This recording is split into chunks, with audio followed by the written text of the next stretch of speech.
On va démarrer ce stream review avec le premier titre de ce soir. Il y en aura 10 au total.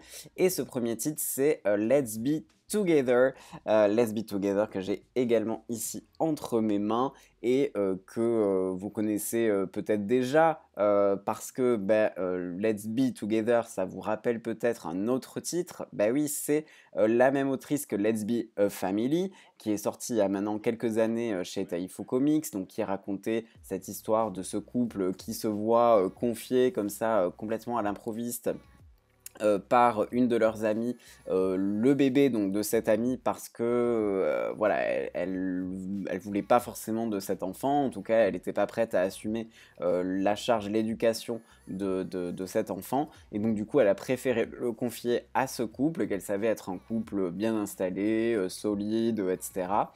Et donc elle a confié ce bébé à ses deux papas du coup, et donc on suit cette petite famille et tous les impacts que ça a sur le couple d'avoir cet enfant à charge, parce que ça a forcément d'énormes conséquences évidemment. Donc ça, c'était Let's Be a Family.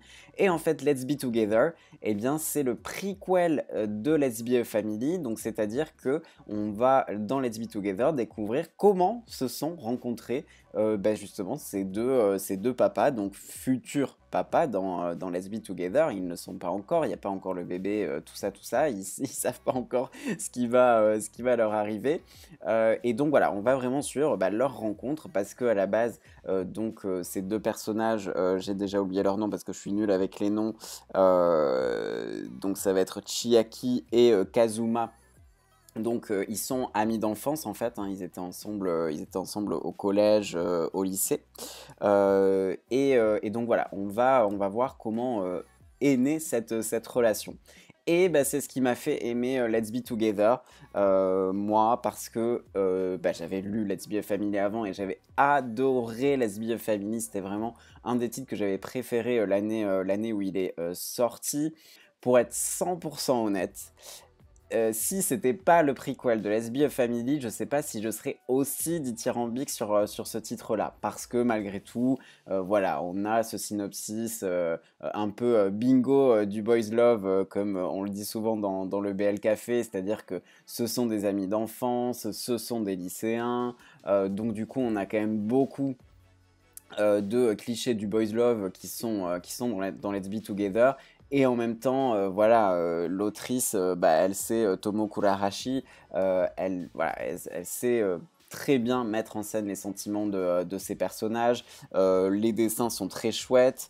Les scènes olé olé, sachez-le, dans la version française de Taifu Comics, et ça vraiment j'insiste, c'est vraiment propre à la France, hein. Au Japon, tout est censuré. En France, on a droit à une version non censurée de Let's Be Together. Donc voilà, si vous n'êtes pas forcément fan des scènes de sexe explicites, Let's Be Together peut un petit peu vous déranger, même si voilà, il n'y en a pas 36 non plus des scènes, mais elles sont explicites parce qu'elles sont non censurées. Voilà, attention à ça si c'est pas trop votre cam.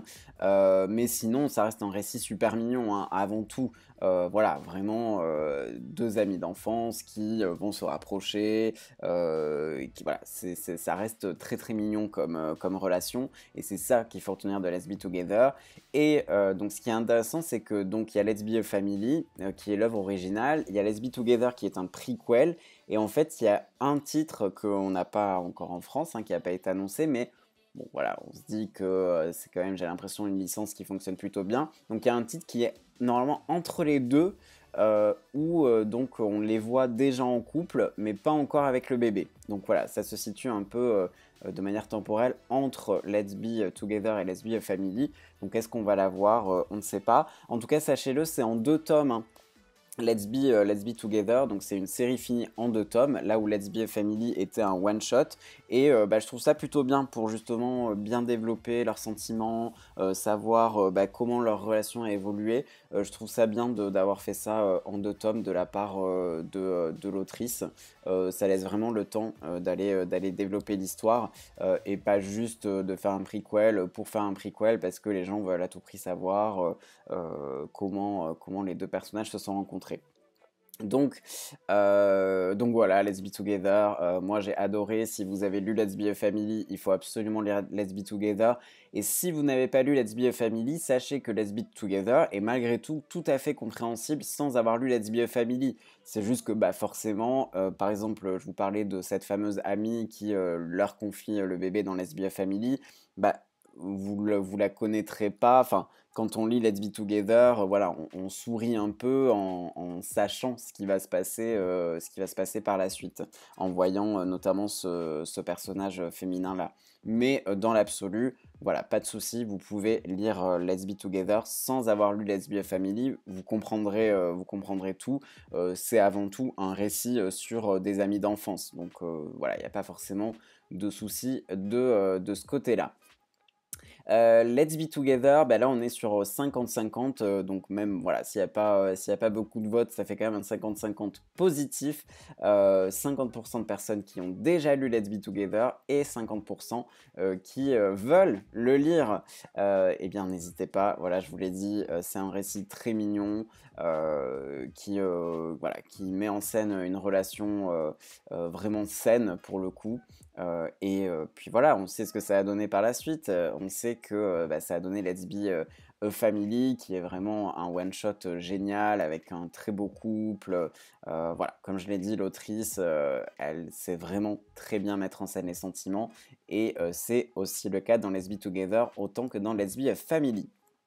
Salut Manlax, eh bien écoute, tu n'as rien raté puisque là c'est la première œuvre dont on parle ce soir, Let's Be Together, donc tu arrives juste à temps. Voilà pour Let's Be Together. Hop, je vais clôturer le vote puisqu'on va passer à un autre titre. Alors là, je sais qu'il ne fera pas l'unanimité et je vais vous dire que voilà, je comprends à 100% que voilà, ça puisse pas être quelque chose que vous avez envie de lire. Voilà, j'ai vu des avis très divergents, voire majoritairement négatifs sur ce titre-là. Je comprends tout à fait. Moi, je vais vous expliquer pourquoi j'ai malgré tout apprécié ma lecture de ce titre-là. Et je parle de Notre Paradis, qui est également paru donc, chez Taifu Comics. On va d'abord faire les Boys Love de Taifu Comics avant de passer à la suite. Voilà, je lance le sondage. Vous pouvez attendre que je parle un petit peu plus du titre si vous ne le connaissez pas. Sinon, vous pouvez déjà commencer à voter. Donc, Notre Paradis, voilà, c'est une histoire vraiment très sombre, vraiment voilà, triste. C'est un drame, hein, clairement. Lui, il sera dans les Boys Love France Awards dans la catégorie meilleur drame avant tout. Donc c'est l'histoire de deux personnages qui sont complètement paumés, perdus dans la vie. Voilà, c'est des mecs qui ont une vie extrêmement compliquée, qui sont à la rue, etc. Et donc qui vont en fait se faire recueillir par une femme plutôt aisée, voilà, qui va les accueillir tous les deux en fait dans son grand appartement. Et en fait, ils sont nourris, logés, blanchis, comme on dit. À condition d'avoir des relations sexuelles avec elle. Donc on peut dire que c'est en quelque sorte deux gigolos, nos deux personnages. Comment s'appellent-ils? Là aussi je suis nul dans les noms. Bah, ils y sont pas sur le synopsis, bon c'est pas grave. Mais en tout cas, voilà, comme c'est souvent le cas dans le Boys Love Café, on va les identifier par rapport à leur chevelure. Donc on a le brun ici et le blond, cheveux blancs à côté. Donc ces deux-là, du coup, bah, de fait, vivent dans le même appartement, donc au crochet de cette femme qui les entretient. Et sauf que, bah, à un moment donné, justement, la femme qui les entretient, bah, elle va plus revenir, elle va plus donner de nouvelles. Et donc, bah, du coup, ils vont au bout d'un moment quitter l'appartement. Ils sentent qu'ils sont plus forcément les bienvenus. Voilà, ils sont clairement chassés en fait de l'appartement. Et donc, tous les deux vont se retrouver à la rue. Il faut savoir que dans ce laps de temps où la femme a été très longtemps absente, eh bien, les deux en fait se sont rapprochés. Et voilà, c'est pas un spoil et c'est un boys love de toute façon, donc vous vous doutez qu'il va se passer quelque chose. Donc les deux persos, donc le brun et le blond, se sont rapprochés dans l'appartement. Et clairement, il y en a un, on va dire, qui est vraiment accro à l'autre.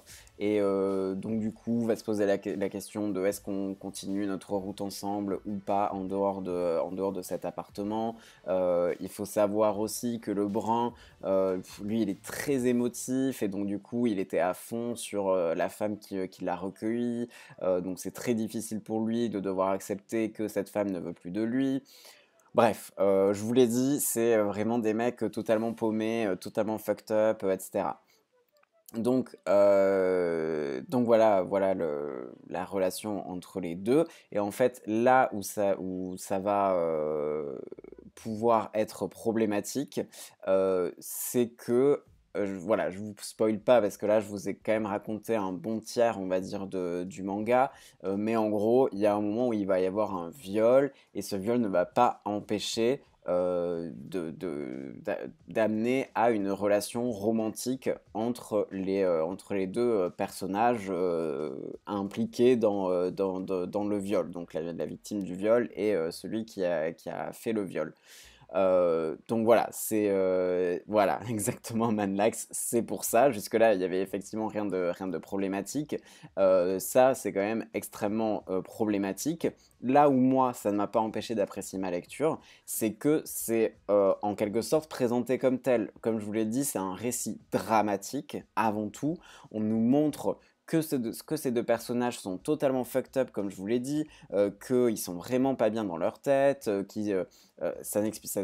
comment dire, ça ne justifie évidemment aucun acte criminel, mais on sait que voilà, ils ont eu une histoire tous les deux très difficile et donc clairement ils sont pas bien dans leur tête en fait. Donc à partir de ce postulat, moi je me dis que on est dans un récit où de toute façon on a affaire à deux êtres qui sont vraiment pas bien dans leur peau. Comme je vous l'ai dit, le brun il a un gros problème de dépendance affective et donc en fait il s'accroche à n'importe quelle personne qui s'intéresse un peu à lui, il va tout de suite devenir complètement dépendant affectif à cette personne, peu importe la façon dont va le traiter cette personne. La femme qui l'a hébergé, elle le traitait comme un objet, clairement, puisque c'était un gigolo. Bah, tant pis, il était fou amoureux, en tout cas, il avait l'impression d'être fou amoureux de cette femme-là. Et là, ça va être pareil avec notre protagoniste blond. Le brun, tout à fait, c'est celui qui est sur la couverture. Donc c'est lui qui va être dépendant affectif, et d'ailleurs on le voit sur cette couverture, on voit qu'il est totalement dans une désespérance la plus totale, et qu'il est complètement soumis à l'autre personnage. Et c'est ce qui se passe dans le manga, donc du coup c'est pour ça que je dis que je comprends les personnes qui, qui ont eu un problème avec ce one-shot, parce qu'il n'est pas sain. Mais si vous voulez, il est pas fait pour être sain. C'est un drame. C'est comme la cage de la montre religieuse, par exemple. Il y a des relations extrêmement problématiques. Dans Cast Heaven, de la même manière, c'est pas du tout sain comme les relations qu'il y a entre les protagonistes. Mais c'est fait pour ça. C'est comme ça. C'est un récit. Ce sont des récits, tout ça, qui sont des récits dramatiques, donc qui sont là pour amener des relations qui se passent pas bien et qui sont complètement fucked up.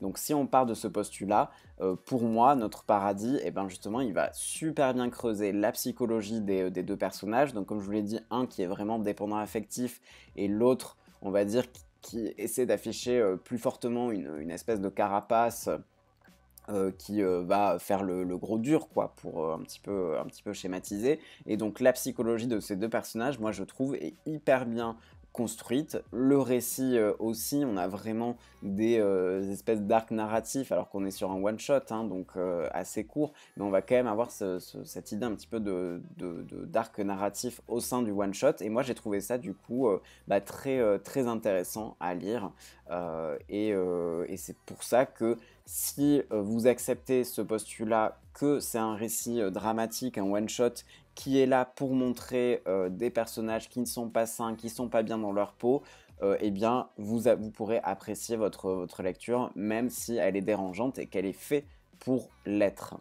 Alors, bah, visiblement, voilà, ce soir, vous n'êtes pas forcément représentative et représentatif des avis que j'ai vus sur les réseaux sociaux, puisque vous êtes 75% soit à l'avoir déjà lu, soit à le vouloir. Alors, ceci dit, le fait de l'avoir déjà lu, c'est pas forcément que vous l'avez apprécié, mais bon, en tout cas, c'est quand même que vous l'avez acheté, donc que vous vous intéressiez à ce titre. Et par contre, on a donc le reste qui est pas intéressé. Alors, vos commentaires sur ce titre. Gwen qui nous dit: j'ai adoré ce titre, très incompris malheureusement.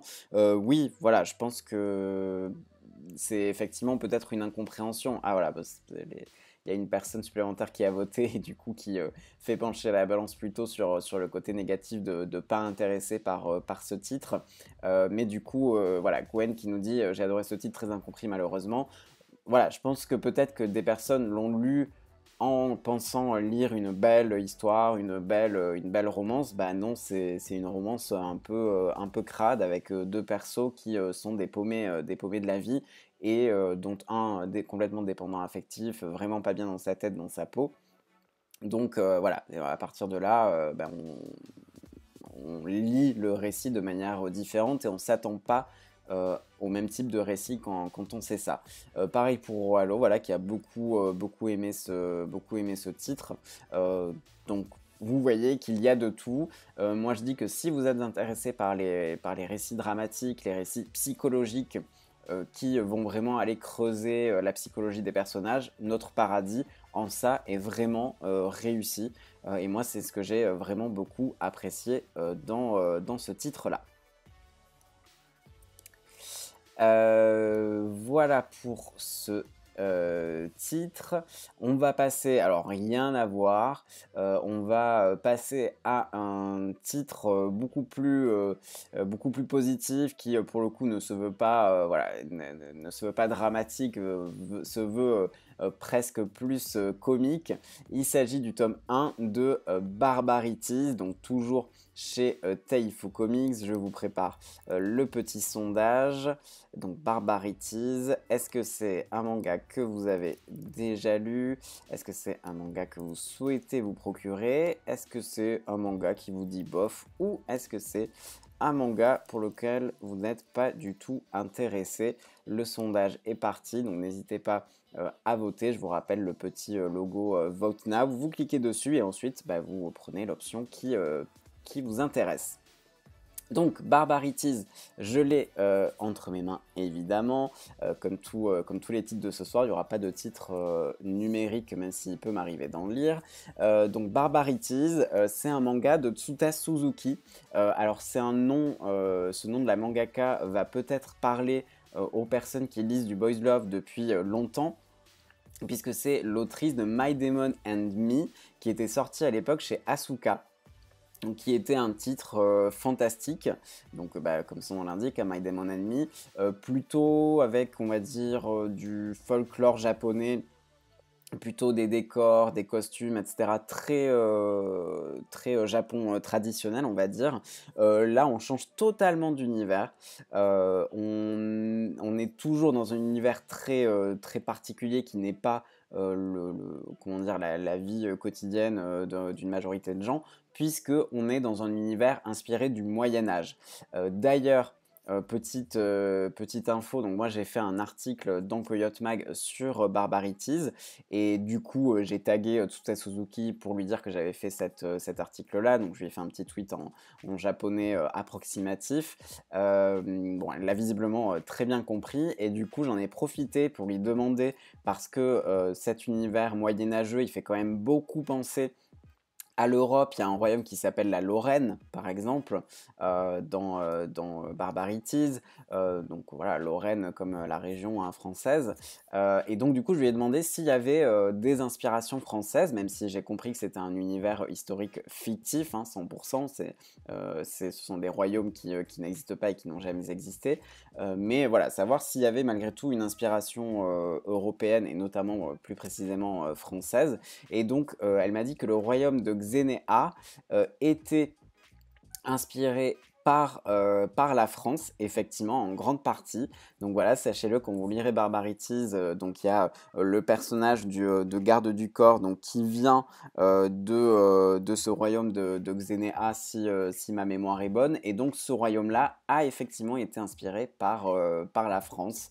Voilà. Et sinon, elle disait que de manière générale, il n'y avait pas forcément une inspiration pour ces différents royaumes. Son inspiration globale, c'est le Moyen Âge en Europe de manière générale. Donc il n'y a pas forcément des personnages, des périodes historiques ou des pays qui l'ont inspiré plus que d'autres, à part donc pour Xénéa, où effectivement c'est quand même très inspiré de la France. Donc voilà, c'était un petit échange sympa. Manax qui demande dans un numéro à venir ou ancien, c'est dans le numéro qui est actuellement en kiosque. J'ai chroniqué Barbarities dans le coin Fujoshi. Donc Barbarities, quand même, pour vous en dire deux mots, donc on est dans le royaume de Lorraine, comme je vous disais. Il y a le personnage de Adam Cunning qui est donc lui, là aussi, on va dire le brun et même le frisé, ce qui est quand même très rare hein, dans un manga Boys Love, avoir un personnage frisé. Bah là, c'est assez permise cette petite fantaisie parce que on est sur des personnages qui vont être européens, parce que c'est vrai que bah, les personnages asiatiques, japonais, voilà, les japonais, japonaises ont quand même les cheveux extrêmement lisses. Donc bah, souvent ça se retrouve dans les personnages des mangas. Et là on a Adam Cunning qui donc vit dans cet univers historique fictif plutôt moyenâgeux on va dire. Et qui donc a les cheveux frisés. Donc on a... pardon, pas du tout en plus. Je me suis inversé, vous voyez que je suis nul avec les noms. Adam c'est évidemment lui. Non mais n'importe quoi. Adam c'est un garde du corps qui va être chargé de protéger lui, donc le seigneur Montag, qui est un noble complètement coincé. Il travaille dans la justice en fait, on va dire qu'il est un peu mi-homme politique, mi-juge, voilà. Il travaille un petit peu dans cet univers-là. Donc il s'appelle Joël, j'ai dit Seigneur Montag, mais son prénom c'est Joël, à lui. Donc on a Joël et Adam, donc Adam qui est chargé de protéger Joël, justement à cause de ces intrigues politiques qui font que Joël pourrait être menacé et pourrait voilà, être en danger, être en insécurité. Donc bah, l'idée c'est d'aller devenir son garde du corps. Donc Adam, lui c'est l'exact opposé de Joël. Adam c'est un libertin, clairement, homme, femme, il aime tout, il aime le sexe en fait, hein, globalement. Donc voilà, il va être en plus très exubérant, il se fait beaucoup remarquer, ce qui n'est pas du tout le cas de Joël. Donc c'est un peu cette dualité et ces différences entre les deux personnages qui vont être assez amusantes à suivre. Autour de ça, donc évidemment, il y a une grosse partie du récit et sur cette dualité, et sur le fait que Adam, du coup, veut faire craquer Joël, veut l'embrasser, coucher avec lui, etc. Peut-être au-delà, ce qui lui arrive rarement. Hein, voilà, Adam, il est a priori pas du genre à tomber amoureux, mais là, qui sait, ça va peut-être arriver. Mais donc voilà, il y a cette relation-là qui est évidemment du coup extrêmement comique, ça joue sur les différences de caractère entre ces deux personnages principaux, mais à côté de ça, on a vraiment tout un univers qui est développé, et notamment une intrigue liée à la politique et à la religion. Je vous en dis pas plus, je vous laisse le découvrir dans ce tome 1 de Barbarities, mais elle est vraiment développée cette intrigue-là, et elle fait partie de l'histoire, elle va avoir un impact sur la relation entre les deux personnages principaux. Et donc c'est assez intéressant, il y a un peu cette idée de complot, de résistance, de rebelles, etc. Enfin voilà, il y a une vraie derrière intrigue politique qui est développée. Un petit peu comme dans Remnant et Jujin Omegaverse qui est également disponible chez Taifu Comics, où on a aussi cette idée d'intrigue politique derrière qui est vraiment développé et qui a des impacts sur l'histoire principale, bah là on est un peu sur la même idée. Alors ce qu'il faut noter avec Barbarities, c'est que les dessins sont magnifiques. Je pense que Tsuta Suzuki, d'ailleurs c'est pas je pense, elle le dit dans la postface, elle se mord les doigts d'avoir décidé d'avoir cet univers un petit peu Moyen-Âge, parce que ça veut dire des costumes hyper longs, hyper compliqués à faire. Pareil pour les décors et tout. Donc voilà, elle s'est un petit peu rajouté des contraintes toute seule. Voilà, elle le raconte un petit peu dans la postface. Moi, j'aime bien quand les mangaka font des postfaces comme ça. Je trouve ça toujours très intéressant à lire, d'avoir un petit peu les coulisses de la création de l'œuvre. Et je vous l'ai dit sur Twitter, du coup, elle est super ouverte, puisque moi, elle a très gentiment répondu à ma question sur est-ce que il y avait une inspiration française ou pas. Mais voilà, les dessins sont vraiment très beaux. Pour l'instant, c'est relativement soft. Les relations sexuelles sont plus suggérées que montrées. Je peux pas garantir que ça sera le cas sur toute la série. Pour l'instant, c'est comme ça. Mais en tout cas, voilà, les dessins sont vraiment superbes. Voilà, je vous montre un autre aperçu. C'est aussi l'intérêt de ces lives, c'est de pouvoir un petit peu vous montrer l'intérieur du manga. C'est vraiment des dessins très très beaux. Avec voilà, ce personnage de Joël qu'on n'a pas forcément l'habitude de voir dans les Boys Love, puisqu'il est frisé. Donc bah, c'est peut-être un détail pour vous, comme dirait l'autre, mais pour moi ça veut dire beaucoup. Voilà, ça change aussi des stéréotypes qu'on peut voir un petit peu dans d'autres Boys Love. Et visiblement, bah, ça vous séduit aussi. Vous êtes 40% à dire que vous l'avez déjà lu et 60% à le vouloir. Bah, allez-y, foncez si vous n'avez pas encore sauté le pas. Vraiment, je vous encourage à découvrir Barbarities. Je crois qu'il y a déjà 3 tomes qui sont sortis au Japon, ou alors 2 et le troisième va sortir, quelque chose comme ça. En tout cas, Tsuta Suzuki voilà, avait l'air de dire qu'elle était plutôt partie pour un one-shot, et finalement elle se dit non, je vais devoir dessiner ces personnages avec des costumes hyper compliqués pendant plusieurs tomes, c'est horrible. Voilà, c'est assez amusant, ça aussi vous pourrez le découvrir dans la postface du tome 1. J'ai très hâte de découvrir la suite, voir comment va se développer la relation entre les deux et cette fameuse intrigue politique qu'il y a autour. Voilà, moi j'ai été complètement conquis par Barbarities, que je vous invite également à découvrir. Voilà, on a pour une fois un manga historique, c'est vraiment rare hein, qu'un manga Boys Love se déroule comme ça dans un univers historique.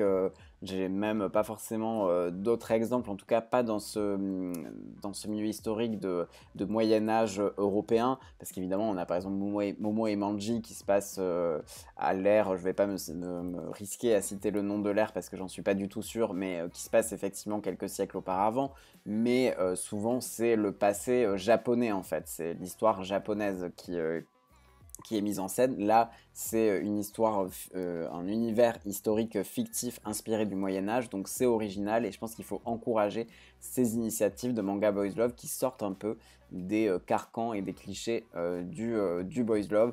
Et visiblement, vous avez l'air prête et prêt à le faire. C'est plutôt une bonne nouvelle. Voilà pour les 3 mangas Boys Love de Taifo Comics dont je voulais parler. Taifo Comics qui n'a pas eu finalement cette année beaucoup de nouveautés. Il y a eu beaucoup de suites de séries. Là par exemple en novembre c'est le tome 2 de Megumi et Tsugumi et le tome 5 je crois de Kacho Fugetsu qui sont sortis. Mais globalement on n'a pas eu voilà, énormément de nouveaux titres chez Taifo Comics, de nouveautés. Donc là évidemment dans le stream review l'idée c'est de parler plutôt des nouveautés, évidemment que Casteven tome 5, je suis trop content d'avoir pu le lire, la suite d'Amihiro Paradox et compagnie, mais on n'a pas l'occasion d'en parler ce soir. Donc ça c'était pour les mangas Taifo Comics. On va passer à un manga de Ototo, donc on reste chez la même maison d'édition, mais côté Ototo. Alors Alors avant ça, j'ai une question sur le chat, donc iTouch Matralala, salut, bienvenue à toi. J'aimerais beaucoup m'acheter des mangas yaoi indépendants pour Noël, auto-édition ou petits éditeurs, vu que c'est souvent cher. Est-ce que tu as des recommandations? Alors, alors des mangas yaoi indépendants, honnêtement, il y en a vraiment très très peu. Évidemment, l'auteur que je peux te recommander, ça va évidemment être Pralinus, mais je sais pas s'il a encore des exemplaires de ces titres à vendre. Donc n'hésite pas à te renseigner sur ses réseaux sociaux. Mais évidemment, Pralinus a écrit par exemple Yaoi Files. Donc voilà, ça c'est un manga qui a été fait par Pralinus, auto-édité par Pralinus. Sinon après, mais c'est pas du boys love, ça se rapprocherait plus de ce qu'on appelle en France du bara, mais ça met quand même en scène une relation homosexuelle. Il y a The Gardener de Marc G comme la lettre. Donc The Gardener qui est vraiment top aussi. Moi j'ai tous les tomes chez moi. Voilà, c'est les deux là tout de suite qui me viennent à l'esprit en manga yaoi indépendant. Après en petits éditeurs, en vrai, les seuls éditeurs de Boys Love, les principaux on va dire, ça va être Anna et Taifu Comics. Il n'y a pas forcément de petits éditeurs qui sortent des mangas français. Donc voilà pour les petites recommandations de mangas indépendants. Donc je vous disais, on va passer maintenant à un manga de Ototo, très original, mais je vous en parle ce soir parce que ça tourne autour des thématiques LGBT, en l'occurrence plus précisément la lettre T, puisqu'on va parler de Je ne suis pas né dans le bon corps, donc qui est sorti dans un nouveau label. Donc je ne suis pas né dans le bon corps, je vous prépare le sondage. Hop, est-ce que vous l'avez déjà lu? Est-ce que c'est un manga qui vous intéresse? Est-ce que bof bof? Ou est-ce que carrément vous n'êtes pas intéressé? Voilà, le sondage est parti. Vous pouvez voter comme d'habitude, le petit logo Vote Now. Vous cliquez dessus et vous accédez directement au sondage auquel vous pouvez voter et les résultats s'affichent en live. Donc, Je ne suis pas né dans le bon corps, c'est donc un manga édité, je le disais, par Ototo, dans un nouveau label, donc qu'ils ont appelé Mu, si je me souviens bien, oui c'est ça.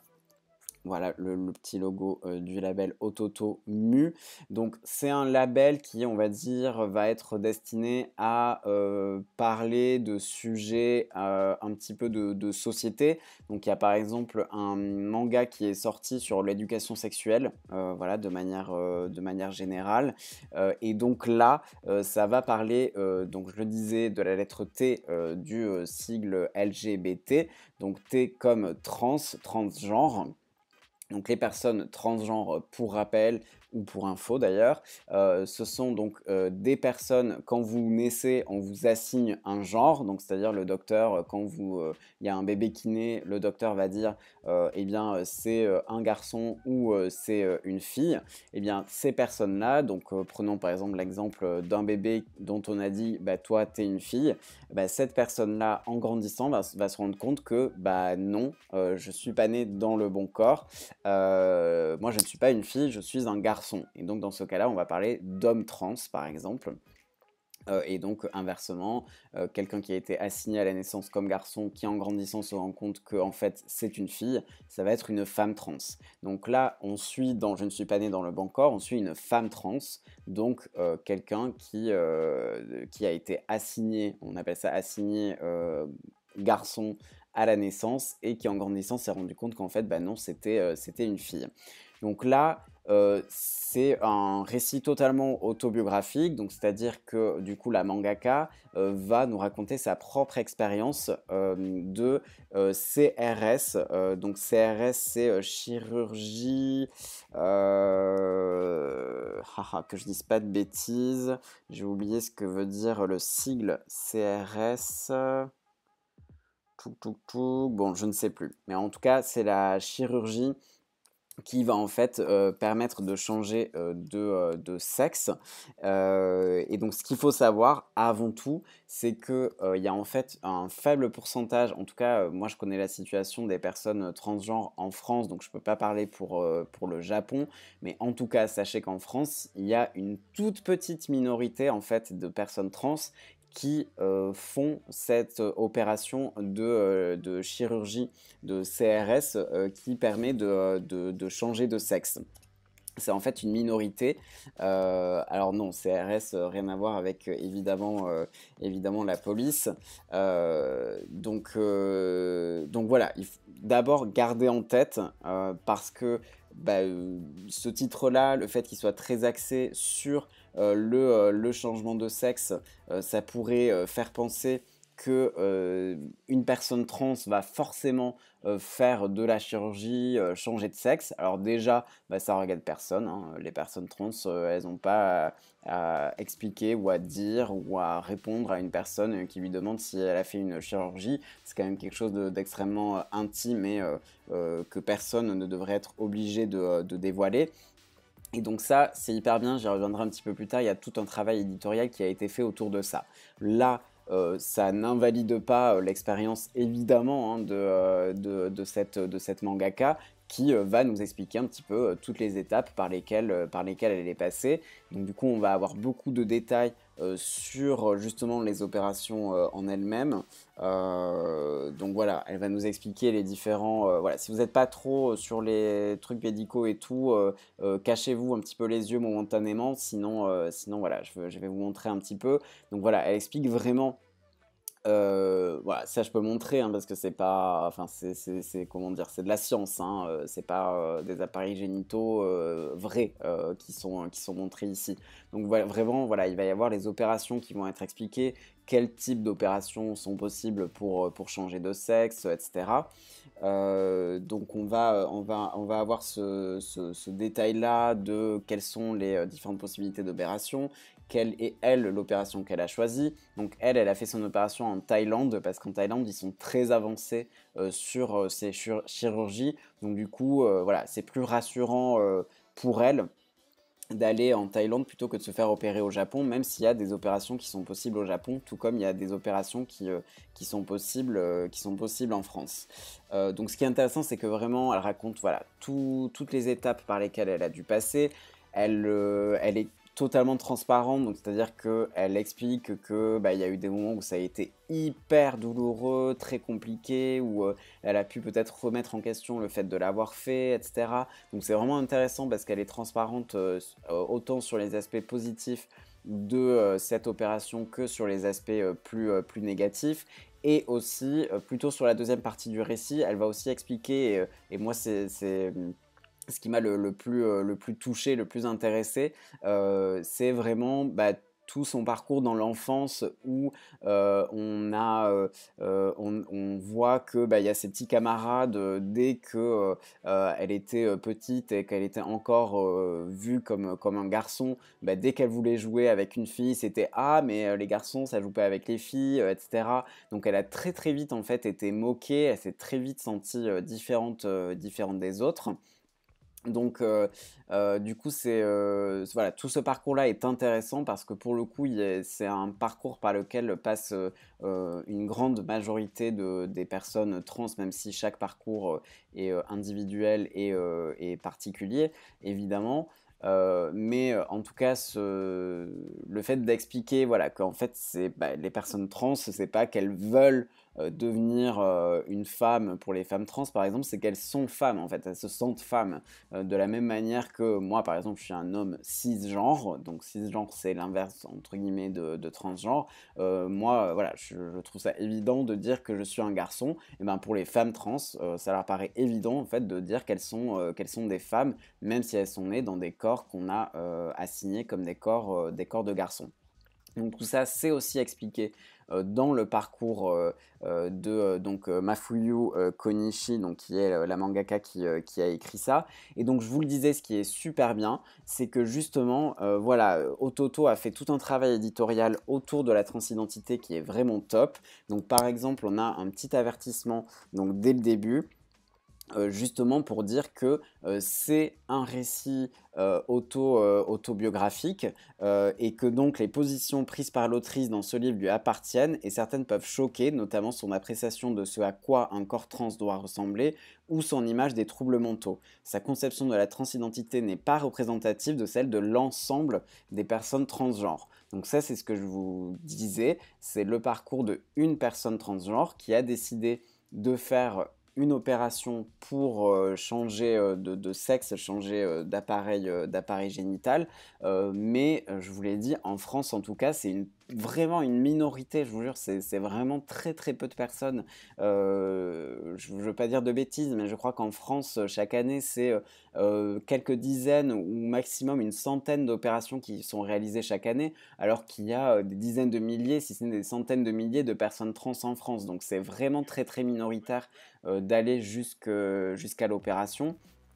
Et on peut le comprendre aussi en partie avec ce manga-là qui justement raconte tous les obstacles, l'extrême douleur qui peut être causée par cette opération de changement de sexe. Et tout simplement, en fait, il y a des personnes trans qui ne ressentent pas le besoin de changer de sexe pour vivre le genre auquel ces personnes trans appartiennent.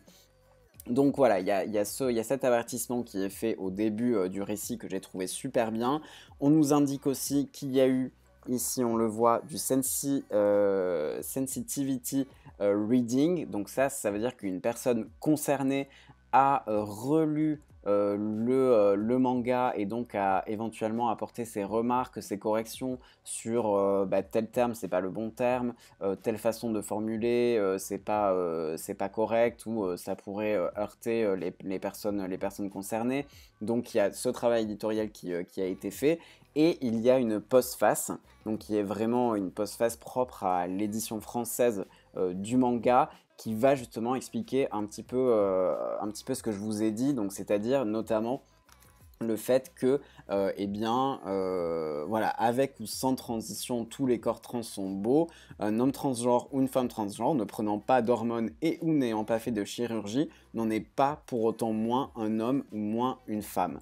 Donc ça, c'est vraiment très important de le dire parce que c'est vrai que ce manga raconte une opération de chirurgie. Donc il faudrait pas que, parce que c'est malheureusement trop le cas aujourd'hui, moi je suis bénévole pour une association qui s'appelle SOS Homophobie, je fais des interventions en milieu scolaire où on parle de transidentité et aujourd'hui c'est trop associé, il y a trop ce lien logique entre une personne trans, ça va forcément faire de la chirurgie pour changer de sexe. Bah non, pas du tout, c'est vraiment une extrême minorité qui fait ça. Donc ça, je vous l'ai dit, ça n'en reste pas moins intéressant, c'est vraiment passionnant ce récit de la mangaka, hein, et c'est super bien d'aller expliquer comment ça peut se passer pour aussi les autres personnes qui voudraient faire ces chirurgies, voilà, de pouvoir savoir comment ça se passe. Donc voilà, il y a plein de ressources dans cette postface. Il y a des liens vers des sites pour se renseigner sur la transidentité, sur les identités de genre, etc. Donc voilà, il y a tout ce travail éditorial qui a été super bien fait par Ototo. Donc bravo Ototo d'avoir non seulement édité ce manga qui permet de mettre en avant le vécu d'une personne trans japonaise. Du coup, on apprend par exemple voilà, quels sont les critères pour changer d'état civil, par exemple au Japon. Et donc, on apprend qu'il ne faut pas être marié, qu'il ne faut pas avoir d'enfants mineurs. Donc, on voit que, alors, en termes de droits trans, la France est loin d'être parfaite. Mais on voit qu'au Japon, voilà, c'est encore plus compliqué, encore plus rétrograde.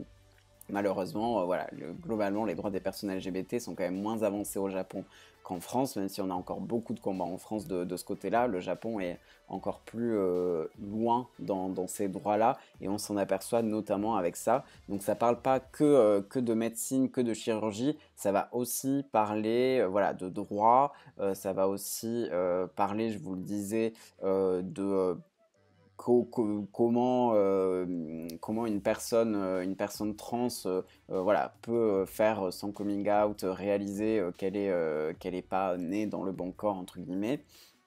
Donc toutes ces notions-là sont aussi indiquées. Oh Allo qui dit j'hésite à prendre ce manga ayant peur de ne pas supporter certains passages à cause de ma sensibilité. Alors, comme je le disais, si tout ce qui va être en lien avec le médical te pose un petit peu problème, il faut savoir qu'effectivement, quand même, la mangaka va dans des niveaux très très précis sur son opération. Voilà, donc c'est quand même assez précis. Et voilà, moi aussi, j'ai parfois serré les dents parce que c'est vrai que tout ce qui va être médical, même dans les séries, genre Grey's Anatomy, je suis celui qui se cache les yeux alors que je sais très bien que c'est une série et que c'est pas vrai, hein. Voilà, je suis le premier à me cacher les yeux parce que j'aime pas voir quelque opération que ce soit. Donc voilà, elle rentre quand même dans des détails assez précis sur la chirurgie, voilà, comment ça se passe précisément. Donc effectivement, si c'est quelque chose qui... voilà, du coup, tu dis que tu vas devoir t'en passer. Bah, c'est vrai qu'il y a quand même, je dirais, une bonne moitié du récit qui est quand même dédié à ces opérations, aux douleurs qu'elle ressent. Donc c'est effectivement quelque chose qu'il faut avoir en tête. Globalement, ça a quand même l'air d'être un manga qui vous intéresse. Vous êtes 2 tiers à dire que vous souhaitez lire je ne suis pas né dans le bon corps. Une personne qui dit bof bof et 2 personnes qui ne sont pas du tout intéressées. Voilà, c'est quand même assez rare de pouvoir avoir un témoignage comme ça d'une personne trans dans un manga. Et donc, cette expérience, elle est intéressante. Et en plus, je vous l'ai dit, il y a toutes les ressources derrière éditoriales qui ont été rajoutées par Ototo pour contextualiser aussi la situation des personnes trans, plus particulièrement en France. Voilà pour ce titre qui donc est évidemment pas du tout un boys love mais qui évolue dans ces mangas LGBT donc avec avec la lettre T. On va enchaîner avec un manga qui là aussi n'est pas un boys love mais qui a quand même un très très fort lien avec le boys love. Donc là c'est un shoujo, c'est Destination Terra. Donc Destination Terra de Keiko Takemiya. Vous voyez que c'est un sacré pavé. Donc je vais vous en parler. Avant que j'oublie, je vous lance le petit sondage auquel vous pouvez répondre à tout moment. Si vous ne connaissez pas du tout Destination Terra, vous n'êtes pas obligé de répondre tout de suite. Vous pouvez attendre que je vous en dise un peu plus pour savoir si c'est un manga qui peut vous intéresser ou pas. Donc est-ce que vous l'avez déjà lu? Est-ce que c'est un manga que vous souhaitez acheter? Est-ce que c'est un manga qui vous dit bof? Ou est-ce que vous n'êtes carrément pas intéressé par Destination Terra? C'est à vous de me dire. Le sondage est lancé. Donc Destination Terra, je le disais, c'est un shoujo donc écrit par Keiko Takemiya. Et alors moi j'en avais beaucoup entendu parler en fait à sa sortie et je m'étais dit que ça avait l'air vraiment très chouette, etc. Mais je l'avais un peu mis de côté dans mon cerveau. C'était pas ma priorité. J'avais plein de boys love à lire. J'avais d'autres mangas à acheter. J'avais déjà une pile à lire énorme. Donc je me suis dit, voilà, je me le mets dans un coin de ma tête. Peut-être que, étant donné que c'est une série finie en 3 tomes, 3 gros tomes, peut-être que je l'achèterai une fois que les 3 tomes seront parus, etc. Et là, j'ai lu dans Coyote Mag, magazine dans lequel j'écris aussi, mais en l'occurrence, ça c'était pas un de mes articles, je lis une interview justement de l'autrice, donc de Keiko Takemiya. Et là, je suis mais époustouflé par cette femme qui a un parcours absolument dingue et qui fait partie de ces fameuses mangaka donc, qui ont fait beaucoup de productions shoujo dans les années 70 et qui ont véritablement créé, révolutionné le manga à ce moment-là, donc en faisant des œuvres vraiment hors normes pour l'époque, qui portaient des messages hyper avant-gardistes. Donc c'est notamment à ces mangaka que l'on doit la naissance de ce qu'on appellera plus tard, c'était pas appelé comme ça à l'époque, mais ce qu'on appellera plus tard le boys love, donc avec voilà, toutes ces autrices-là qui tournaient autour de ça, notamment Moto Hagio par exemple, donc toutes ces autrices qui ont vraiment, avec le shoujo, révolutionné le manga dans les années 70, avec des récits extraordinaire. Et donc, Keiko Takemiya donc, a donné cette interview à Coyote Mag et juste ses réponses étaient tellement passionnantes. Cette interview était incroyable. Moi, enfin, vraiment, ça m'a fait un effet, ça m'a bouleversé en fait cette interview parce que tout ce qu'elle dit est hyper intelligent et hyper engagé quelque part, même si elle, voilà, elle répond aux questions vraiment de manière très naturelle. Enfin, c'est une interview écrite, donc je le suppose, mais voilà, elle conscientise pas forcément le fait que ce qu'elle dit a une forte portée politique, notamment au sens politique, au sens engagé du terme, et pas la politique politicienne, hein, vraiment en termes de thématiques de société. Et donc voilà, c'est vrai une vraie masterclass en fait, cette interview. Donc je vous invite, c'est pas dans le numéro qui est actuellement en kiosque, c'est le numéro d'avant, donc vous pouvez vous le procurer sur le site de Coyote Mag, coyotemag.fr. Vraiment, je vous invite à lire cette interview qui est juste incroyable. Et donc je me suis dit, bah non, là, je peux pas attendre. Il faut que je lise Destination Terra parce que c'est une mangaka exceptionnelle. Elle a aussi Keiko Takemiya fait des œuvres justement qualifiées rétrospectivement de Boys Love, donc notamment une série assez longue, je crois que ça fait 19 tomes ou un truc comme ça, au moins une dizaine de tomes, une série donc qui met justement en scène des personnages homosexuels. Alors c'est hyper dramatique, hein, elle en parle un petit peu dans l'interview, c'est clairement pas un boys love à l'eau de rose, etc. C'est vraiment un manga difficile, bah, comme ce qu'a pu faire Motoragio aussi, hein, sur cette thématique de l'homosexualité à l'époque. Mais voilà, je croise les doigts, je souhaite qu'on puisse peut-être avoir cette série en France. Ça reste compliqué parce que c'est une série quand même assez longue. Comme je vous l'ai dit, c'est quand même un drame, donc il y a des thématiques très difficiles qui sont abordées dedans, donc c'est peut-être pas forcément le public qui lit habituellement du boys love qui va s'intéresser à cette œuvre-là. Enfin bon, bref, en tout cas, je croise les doigts quand même, j'y crois. J'ai discuté un petit peu avec l'éditeur Nabad Édition, on a parlé de ça, alors j'ai rien du tout à annoncer, hein, on a parlé de ça parce qu'on a parlé de l'interview de Keiko Takemiya. Mais voilà, sachant que cette œuvre de Keiko Takemiya a été publiée, pourquoi pas derrière que cette fameuse œuvre-là soit publiée aussi derrière, étant donné que Destination Terra est un vrai succès, voilà, rupture de stock sur la première édition, réimpression, etc. etc. Bref, toute cette introduction pour vous dire que Keiko Takemiya, du coup, fait vraiment partie de ces autrices qui ont aidé, facilité la naissance de ce qu'on appellera ensuite le boys love, puisque elle-même, elle en a en quelque sorte fait un, même si à l'époque, éditorialement, le boys love n'existait pas. C'est pour ça que je vous en parle aussi ce soir de Destination Terra, qui pour le coup n'est pas du tout un boys love, il n'y a pas de personnage explicitement homosexuel, il n'y a pas de relation entre des hommes dans Destination Terra, dans ce tome 1 en tout cas, qui sait. Mais on retrouve quand même, parce que Keiko Takemiya aussi, même si elle dit que non dans l'interview, elle est quand même de par son récit même, de par ses propos, elle porte quand même un discours très féministe, voilà, qui vraiment va mettre en avant pardon, les femmes. Et bah, voilà, ce côté-là très progressiste, très engagé, on le retrouve dans Destination Terra, pas du tout de manière lourde et appuyée, mais vraiment dans l'univers qui est déployé dans Destination Terra.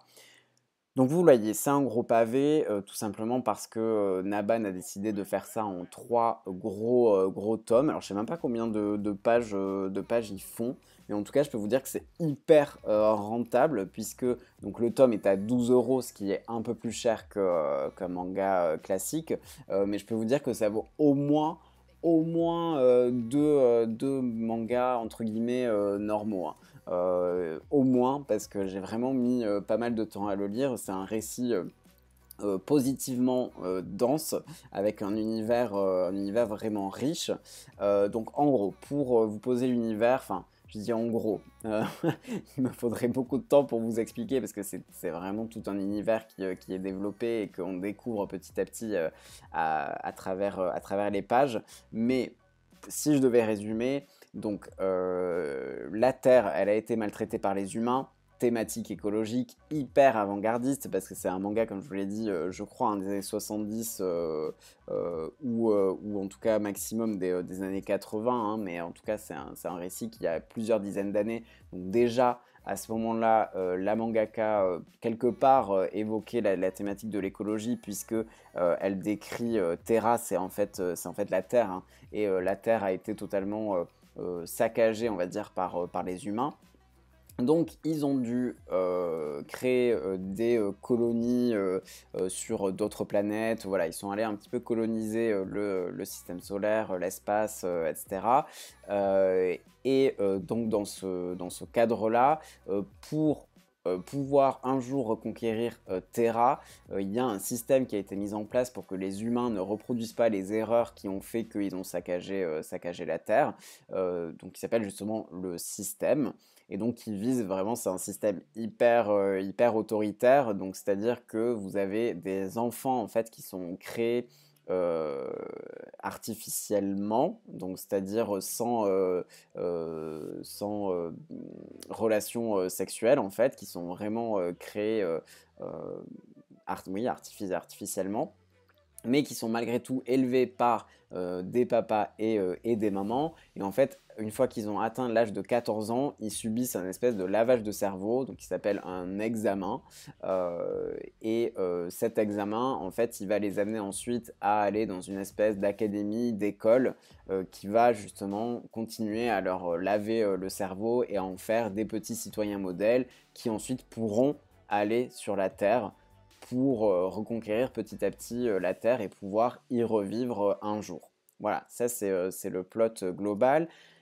Ce qui va être intéressant, c'est que donc certaines de ces personnes, donc de ces humains, quand ces humains passent l'examen, en fait, ils ont une espèce de révélation de pouvoir psychique, et donc ils se rendent compte que bah, finalement, non, ils ne sont pas humains, et ils sont ce qu'on appelle des mus, donc MU, comme la lettre grecque. Et donc les humains se rendant compte de ça et se sentant menacés par les mus parce qu'ils ont des pouvoirs psychiques, donc potentiellement, ils ont l'impression que du coup les mus représentent un danger pour eux. Et donc du coup leur système de défense c'est tout simplement d'aller chasser, enfin de faire en sorte qu'il n'y ait pas de mus.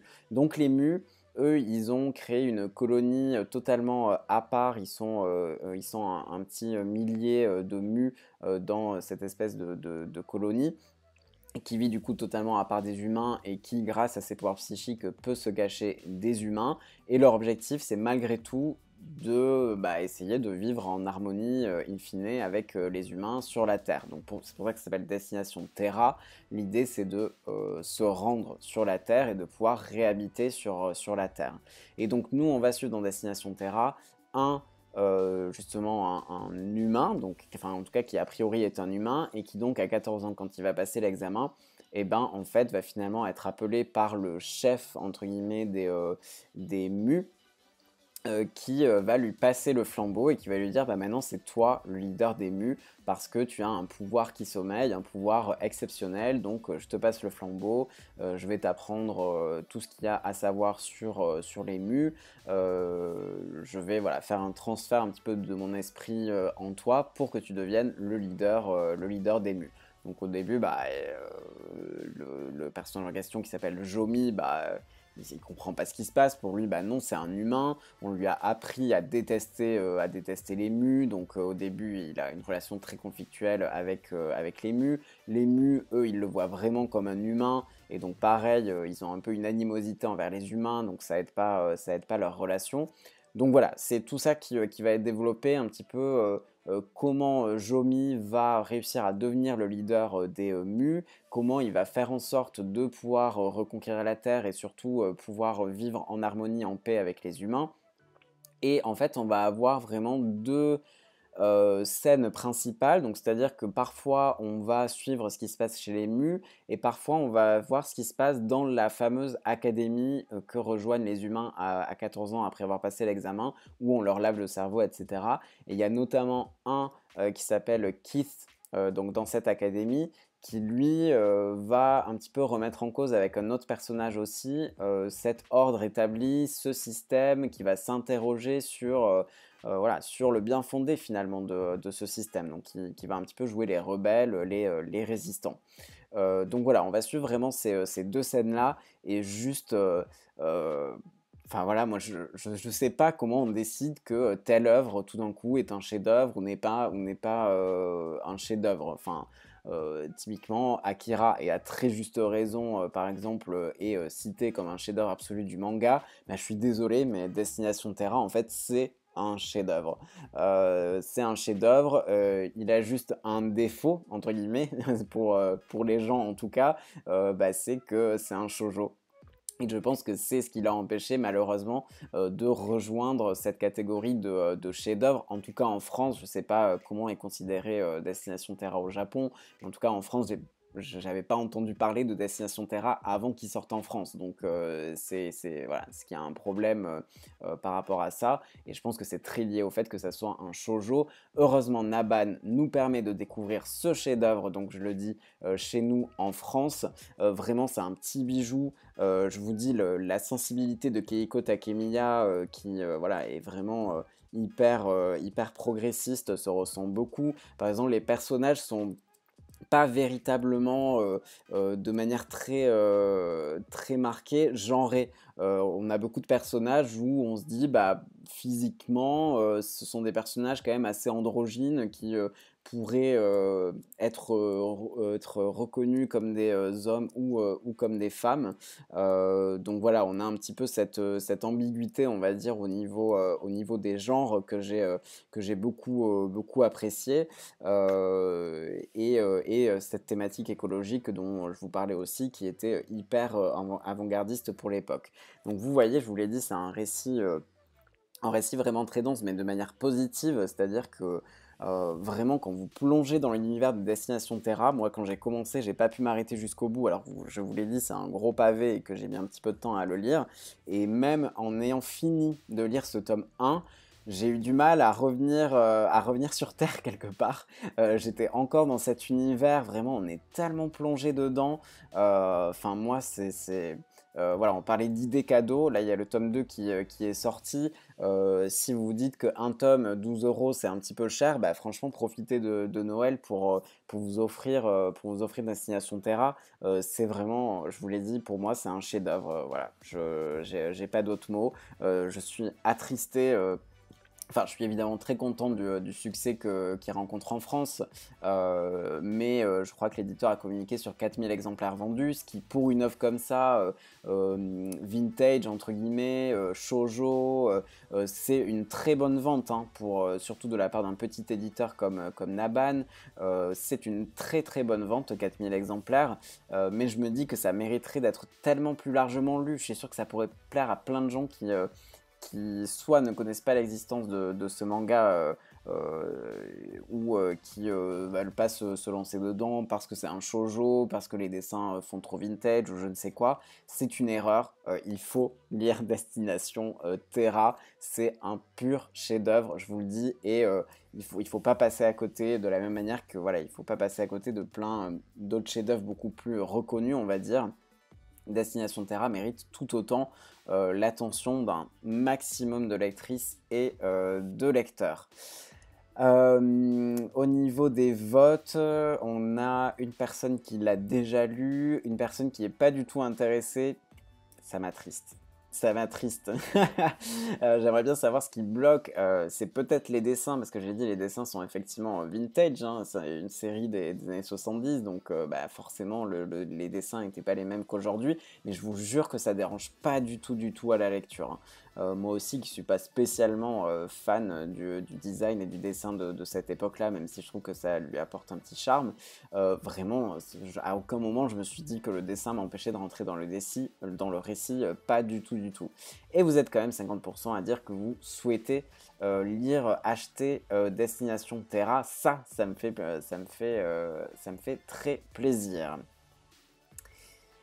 Voilà, pour Destination Terra, j'ai passé, je crois, plus de temps sur Destination Terra que sur les autres titres, mais parce que c'est vraiment un récit que j'ai envie de défendre bec et ongle et que j'ai envie de faire connaître, de faire acheter, etc. Donc voilà, vraiment, je vous jure que vous ne regretterez pas de lire ce shoujo exceptionnel écrit par une mangaka qui a aussi fait du boys love qu'on n'appelait pas boys love à l'époque, mais quand même qui a énormément contribué à favoriser l'émergence de ce genre, de cette catégorie éditoriale. Alors maintenant, on va passer à Full Akata. Voilà, là, c'est les 5 derniers titres. Ça va être que du Akata.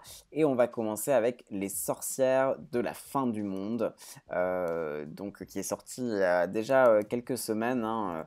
Voilà, je suis un peu en retard pour ma review, mais c'est pas grave. Les Sorcières de la Fin du Monde, je suis en train de préparer le petit sondage. Est-ce que vous l'avez déjà lu? On parlera aussi, hein, des Boys Love qui sont sortis là en novembre, donc plus récemment quand même. Deux nouveaux Boys Love chez Akata. Voilà, c'est un petit événement parce qu'ils n'en sortent pas non plus énormément. Il y en a deux premiers qui sont sortis justement en novembre de l'année dernière. Il y a évidemment Comme un adieu qui est sorti également.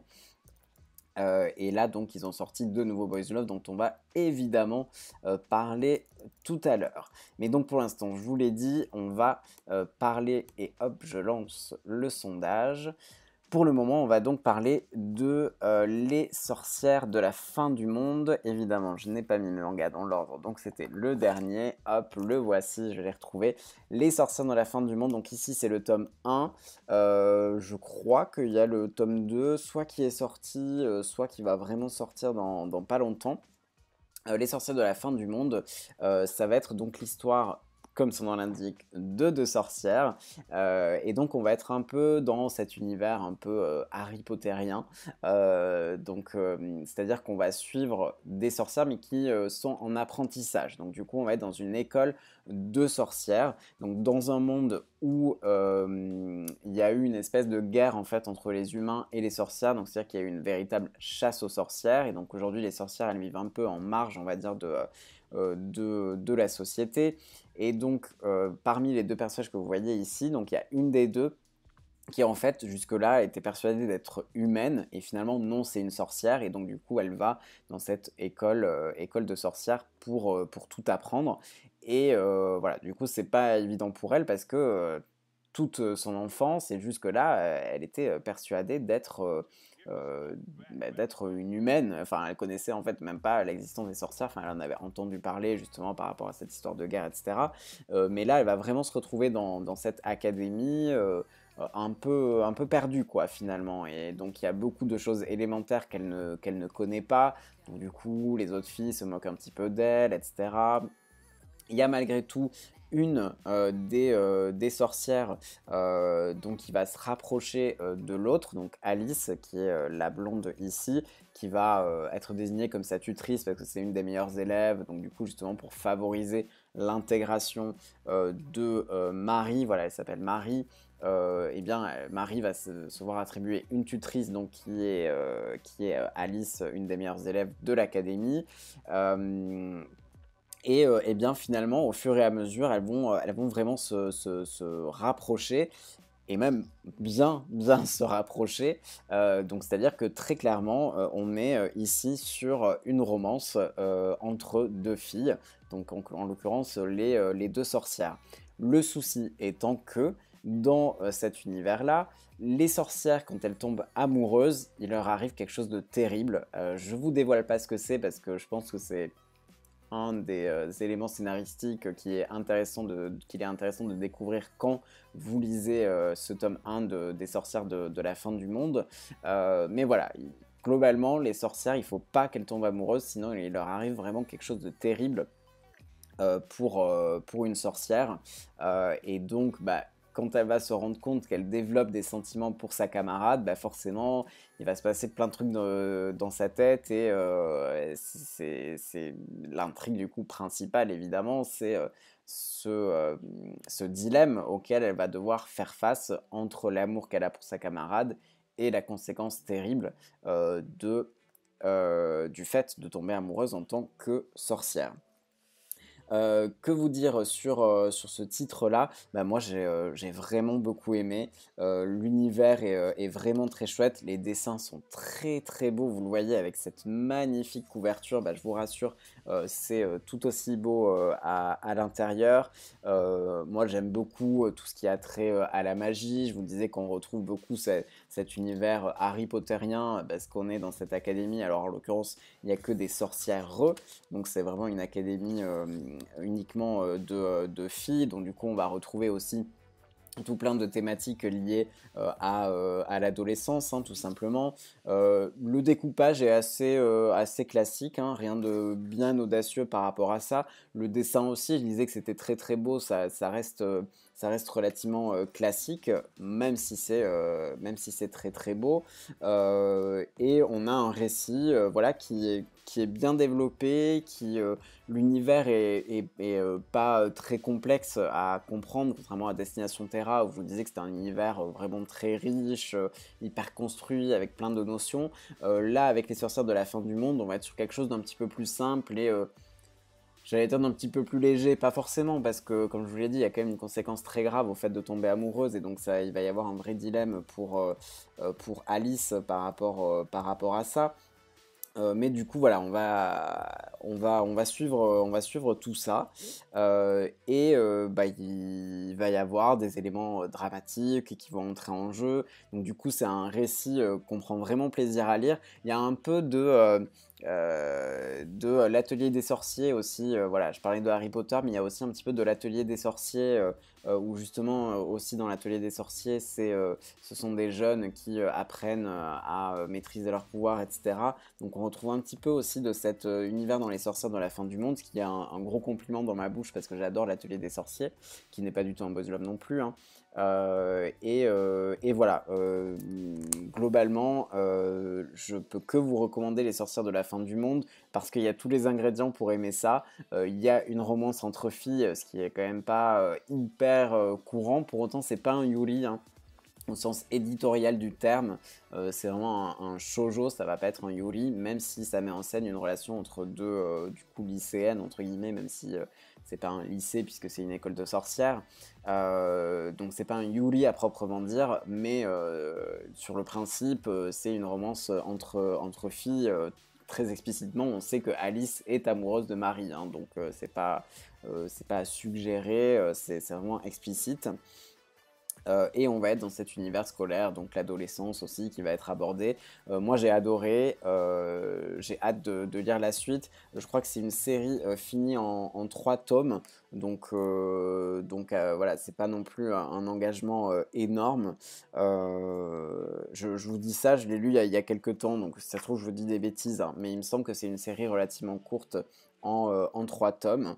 Moi j'ai beaucoup aimé. Voilà, je connaissais pas Kujira, mais j'ai beaucoup aimé son travail et je vous recommande chaudement Les sorcières de la fin du monde. Et d'ailleurs, vous êtes une large majorité à être également intéressé par ce titre, hein. 80% d'entre vous souhaitent découvrir Les sorcières de la fin du monde. Alors, on va passer toujours chez Taifu Comics, mais à un autre titre.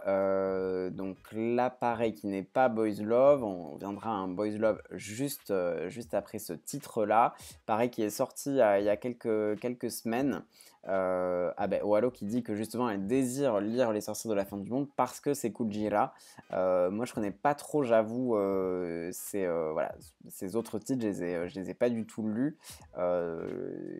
Donc c'est mon premier Kujira, comme on dit. Mais bah, c'est vraiment bien, donc ça te donne envie d'aller découvrir ses autres œuvres. Donc là, je le disais, c'est également une offre qui est sortie, je crois, le même mois que Les Sorcières de la Fin du Monde, et qui, toujours pareil, n'est pas un boys love, mais qui va mettre en scène un personnage homosexuel explicitement, s'il s'agit de Cher. Donc Cher, je vous prépare, comme d'habitude, le petit sondage. Est-ce que c'est un manga que vous avez déjà lu? Est-ce que c'est un manga que vous souhaitez lire? Est-ce que bof bof, ou est-ce que carrément vous n'êtes pas du tout intéressé?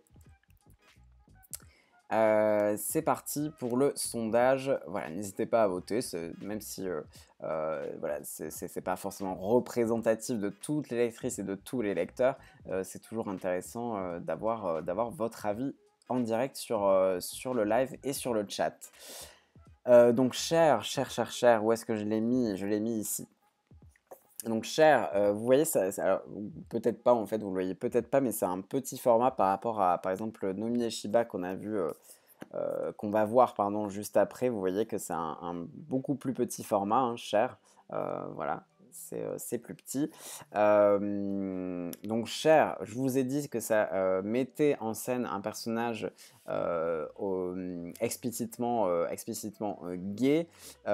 Et ce personnage-là, donc il s'appelle, je suis nul avec les noms, Rio. En plus, c'est facile à retenir, et en plus, maintenant que je le dis, ça me revient. Tout à fait. Donc on a le personnage de Rio qui va pas être le personnage principal, on va dire, de la série. En tout cas, c'est pas forcément son point de vue qui va être développé dans la série. On va plutôt se mettre dans la peau de Haru, qui est une lycéenne de 16 ans et qui est un peu blasée de la vie, alors qu'elle a que 16 ans. Elle se sent pas du tout à l'aise chez elle pour différentes raisons. Et donc un jour, un peu sur un coup de tête, elle va, alors que du coup elle croise Rio, donc ce jeune gay, donc dans le café où elle travaille, et ben elle va être intriguée par ce jeune homme. Et un peu sur un coup de tête, un jour, elle va lui demander si elle peut venir vivre avec lui. Tout simplement. Donc voilà, le synopsis est un peu surprenant au début. Ce qui est d'autant plus surprenant, c'est que Rio accepte alors qu'il vit en colocation, et que du coup le fait d'accepter qu'elle vive avec lui, bah, ça veut dire vivre dans la même chambre en fait. Donc c'est quand même une situation hyper bizarre de base, hein. C'est quand même pas courant. Donc du coup, voilà, elle s'installe vraiment dans la chambre de Rio, donc ce jeune homme gay, et en fait, elle va tomber amoureuse de Rio. Donc c'est-à-dire qu'elle va lui faire des petits bisous volés dans le lit. Elle va très clairement avoir une attirance pour lui. Donc voilà, ça crée une situation quand même très très très compliquée. Entre ces deux personnages. Et donc c'est vraiment ça en fait qui va être développé, c'est comment la relation va évoluer entre ces deux-là, sachant qu'elle est amoureuse de lui et que lui c'est parfaitement impossible qu'il tombe amoureux d'elle, parce que vraiment il est gay, il est pas bi, donc il n'aime pas les femmes, quoi. C'est pas sa sexualité. Et voilà, il va aussi se poser la question de bah, Rio, est-ce qu'à un moment donné, il va pas falloir qu'il se rende compte que bah, ça fait beaucoup de mal à Haru d'être amoureuse de lui sans jamais pouvoir conclure, alors qu'elle dort avec lui, voilà, qu'elle lui fait des bisous le matin quand elle part de la chambre et tout. Donc c'est quand même une situation très complexe. Mais moi, c'est ça qui m'intéresse, c'est justement cette relation complexe, qui va permettre d'aller creuser un petit peu la psychologie de ces deux personnages. Pourquoi Ryo accepte que cette fille qui est très clairement amoureuse de lui, enfin bon, franchement s'il le voit pas, c'est qu'il est aveugle. Pourquoi il accepte que Haru dorme avec lui, vive avec lui, squatte sa chambre. Et parce que lui, on va voir que au niveau affectif, il a aussi des relations compliquées. Lui, il est plutôt, on va dire, sur des relations de sex friends plutôt que des relations amoureuses. Voilà, il va avoir un petit peu de mal à s'attacher amoureusement à des hommes. Donc voilà, c'est aussi ça qui est intéressant, enfin qui va être complètement intéressant dans ce récit, c'est vraiment d'aller creuser ces deux personnages-là qui ont des attentes complètement différentes et qui pourtant, pour des raisons différentes justement, vont un petit peu trouver leur compte dans cette relation qui n'en est pas vraiment une parce qu'ils sont pas en couple.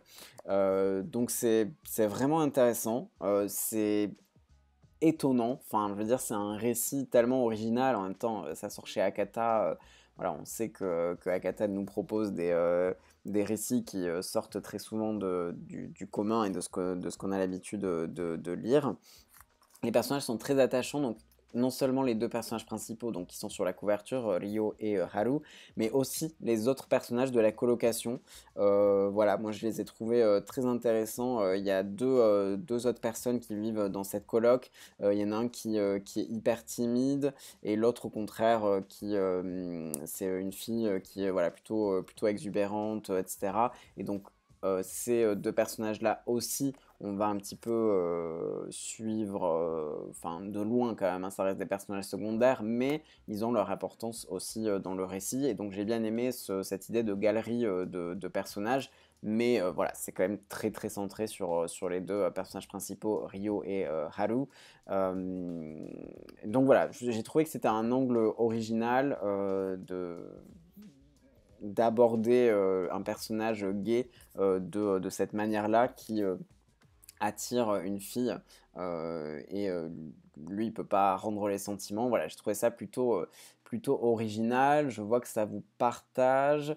Il y en a certaines qui l'ont déjà lu, pas mal qui le veulent, 43%, et ensuite ça se partage entre bof et pas intéressé. Voilà, c'est un récit, je le disais, étonnant, donc du coup je peux comprendre que voilà, ça soit quelque chose qui ne vous attire pas de prime abord, mais je vous assure que c'est vraiment à lire. C'est intéressant sur la psychologie des deux personnages principaux. Gwen qui dit, lu il y a quelques jours en prévision de la suite, extrêmement émouvant, j'ai adoré. Oui, c'est tout à fait vrai, hein, c'est pas, ce synopsis, ça pourrait faire penser que c'est un manga un peu comique, on va se moquer de Haru, enfin de la relation qui est impossible à mener. Non, c'est plutôt sur le registre du drame quand même, hein. Même si il y a des moments légers, agréables, etc. Mais c'est vrai que cette relation impossible, elle est quand même un petit peu triste. J'ai Pili qui dit j'ai misclick, j'ai déjà lu celui-là, d'accord. Donc il y a encore plus de gens que les 28% qu'on voit qui ont déjà lu Cher. Il n'y a pas de souci pour le misclick. On va passer au titre suivant, je le disais, qui est cette fois-ci un Boys Love. Un Boys Love toujours donc chez la même maison d'édition, à savoir Akata. Je parle de Nomi et Shiba. Comme d'habitude, je vais vous lancer le petit sondage. Bon, moi, mon petit pronostic, c'est que vous serez déjà pas mal à l'avoir lu, parce que j'ai vu beaucoup de retours sur les réseaux sociaux sur ce tome 1, ce titre-là, des retours en plus extrêmement positifs, auxquels je vais ajouter le mien. Voilà, c'est pas un secret, je l'ai adoré. Le sondage est lancé. Donc Nomi Shiba, je l'ai ici évidemment avec moi, comme les autres mangas. Je vous ai dit pas de manga numérique ce soir. Donc Nomi Shiba, c'est un titre de Toru Tagura, je dis toujours Togura ou Taguru, enfin bon, je me mélange avec les O et les A, donc c'est Toru Tagura, que l'on connaît déjà en France, pour un manga très différent de celui-ci, quoique on retrouve quand même, je vais en parler, quelques similitudes. Toru Tagura, elle a écrit et dessiné Love Stories, qui est sorti chez Taifu Comics et qui est un manga, moi, un de mes boys love préférés, parce que il va vraiment parler de coming out, de ce que c'est qu'être un jeune ado qui découvre son homosexualité, l'importance d'être soutenu par ses proches, de faire son coming out quand on est prêt à le faire, etc.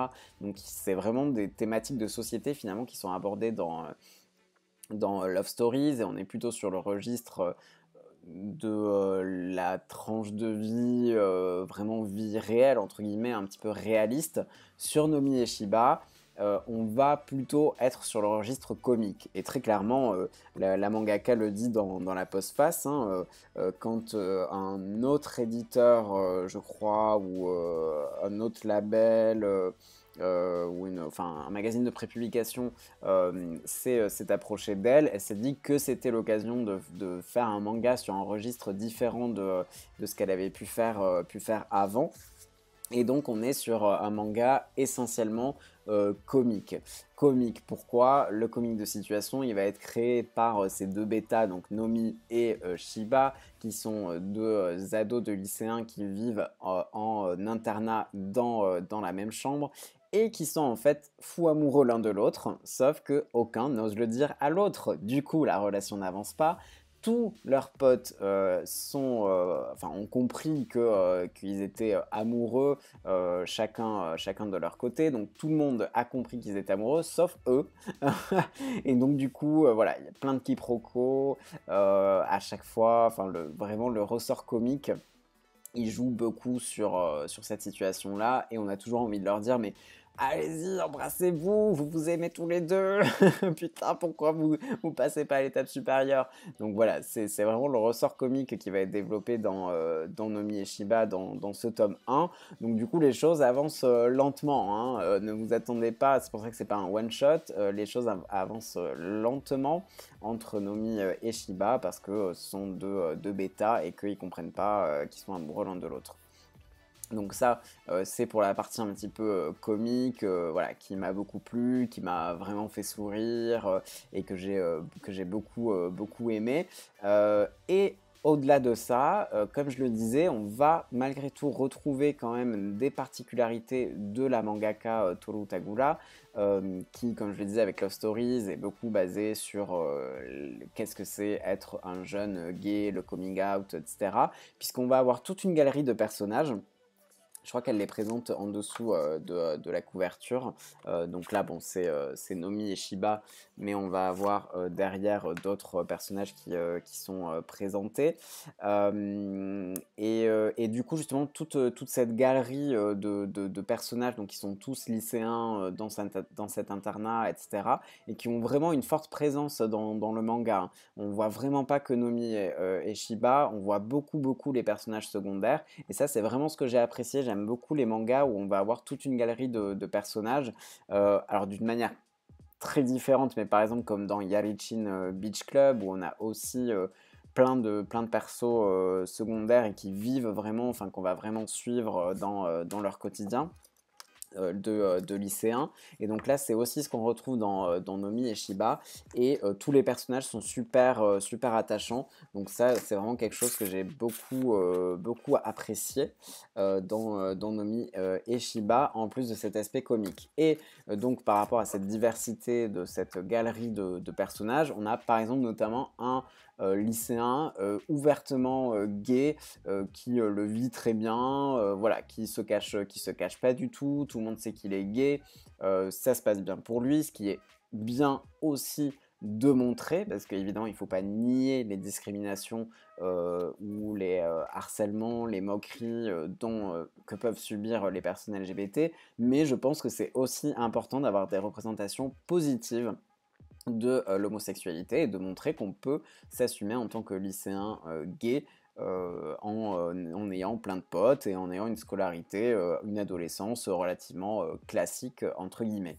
Donc voilà, ce personnage-là Moi, je l'ai beaucoup, aimé, je l'ai trouvé, très, très touchant, c'est clairement un manga qui va super bien parler de l'adolescence de manière générale. L'adolescence, c'est quoi? Bah, c'est le moment où les hormones, nous agitent un peu et c'est ce qui va se passer avec notamment avec Nomi et Shiba, donc voilà, il y a des choses assez rigolotes par rapport à ça.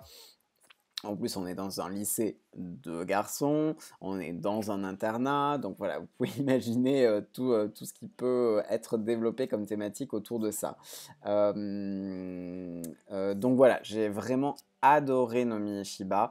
Je suis pas du tout étonné que ça sorte chez Akata par rapport à tout ce que je vous ai dit sur le fait aussi, en plus de cet aspect comique, que ça aborde de manière sérieuse qu'est-ce que c'est que devoir assumer son homosexualité à soi-même déjà et en plus à son entourage quand on est au lycée.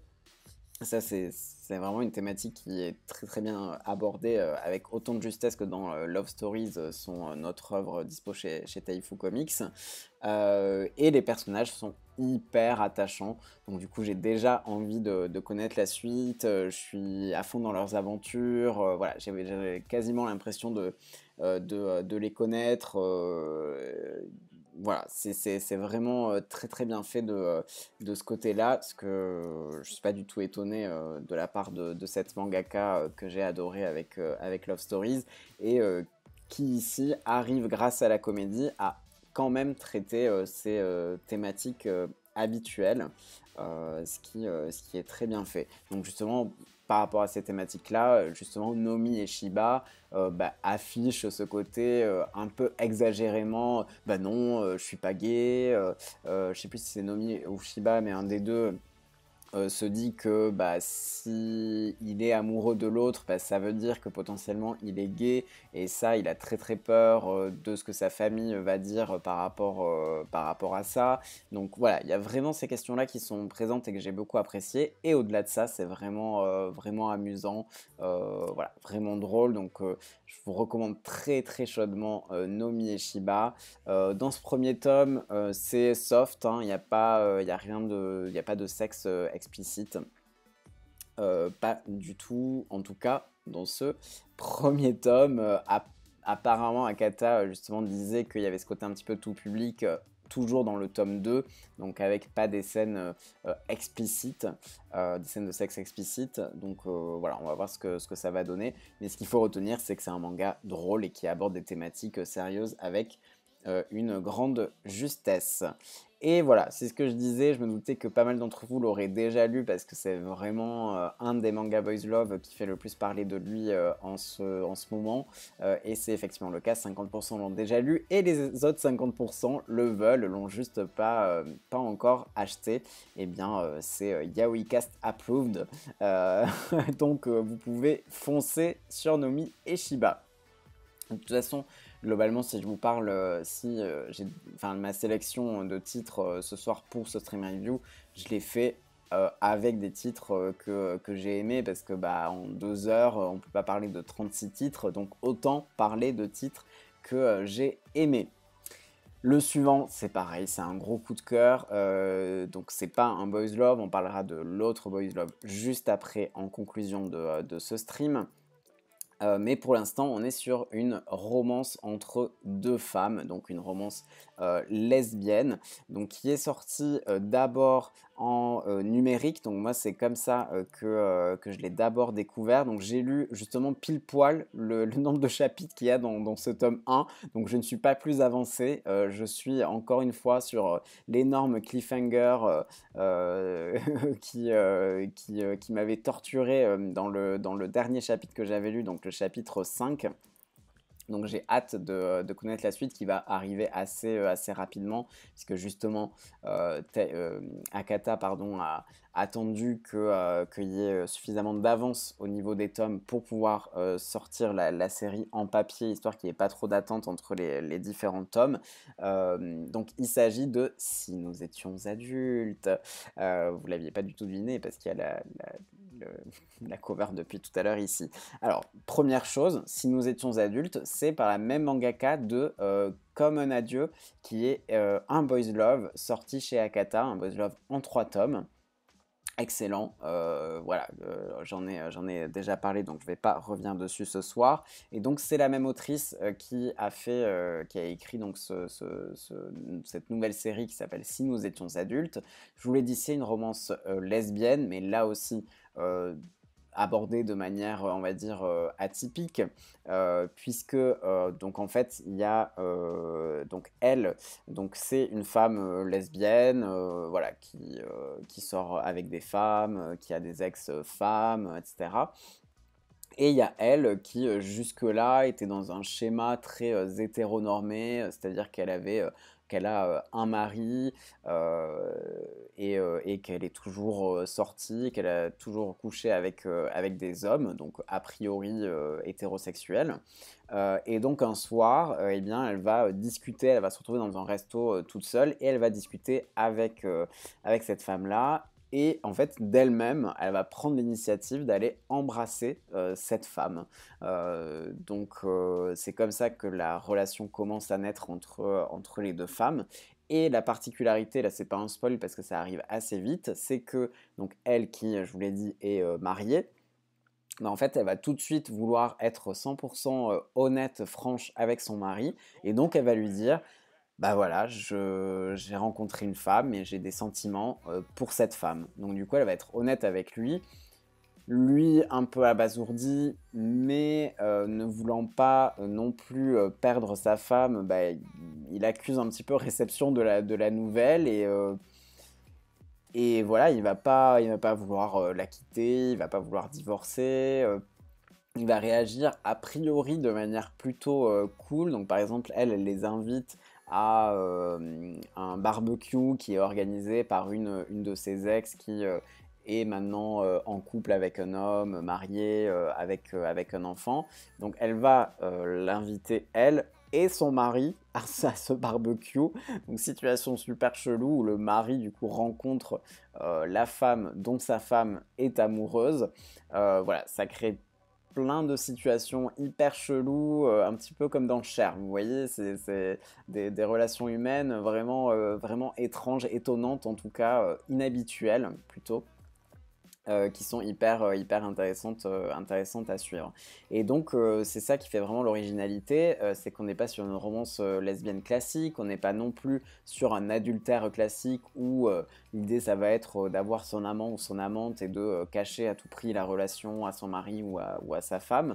Là, c'est dit ouvertement et donc on va voir quelles conséquences ça va avoir sur le couple, comment la relation entre les deux femmes peut évoluer alors qu'elle est mariée, comment elle peut rester mariée à son mec en étant amoureuse de cette femme. Voilà, c'est tous ces sentiments-là qui vont être abordés, qui vont se mélanger, qui vont être développés de manière vraiment remarquable par Takako Shimura. Et moi, j'adore. Enfin, vraiment, je suis trop à fond. Je vous l'ai dit, quand j'ai lu les chapitres en numérique, j'en avais déjà parlé de cette série parce que, voilà, j'ai vu que c'était une série que j'allais adorer. Et voilà, enfin, c'est tellement original. Déjà, on n'a pas beaucoup de romances lesbiennes hein, quand même en manga, même si heureusement Akata nous aide à rattraper un petit peu ce retard, mais sinon on n'en a pas tant que ça. Et donc là en plus on a cette romance-là qui est vraiment inhabituelle. Enfin évidemment j'ai envie de dire c'est du Takako Shimura, ça peut pas être quelque chose de classique. Il fallait forcément une originalité et cette originalité, elle est payante. Moi, j'adore Si nous étions adultes. J'ai trop hâte de lire le tome 2 pour voir comment ça va avancer. Parce que c'est une situation qui peut quand même potentiellement être assez dramatique. Comment les trois vont pouvoir s'y retrouver dans cette espèce de triangle amoureux un petit peu étrange. Bah, c'est ce qu'on va découvrir dans la suite de Si nous étions adultes, disponible aux éditions Akata. Alors, vous êtes 50% à dire que vous voulez lire Si nous étions adultes et 50% à être pas intéressé. Donc, c'est marrant, vraiment, cette opposition entre les deux. C'est vraiment du 50-50 pur et dur.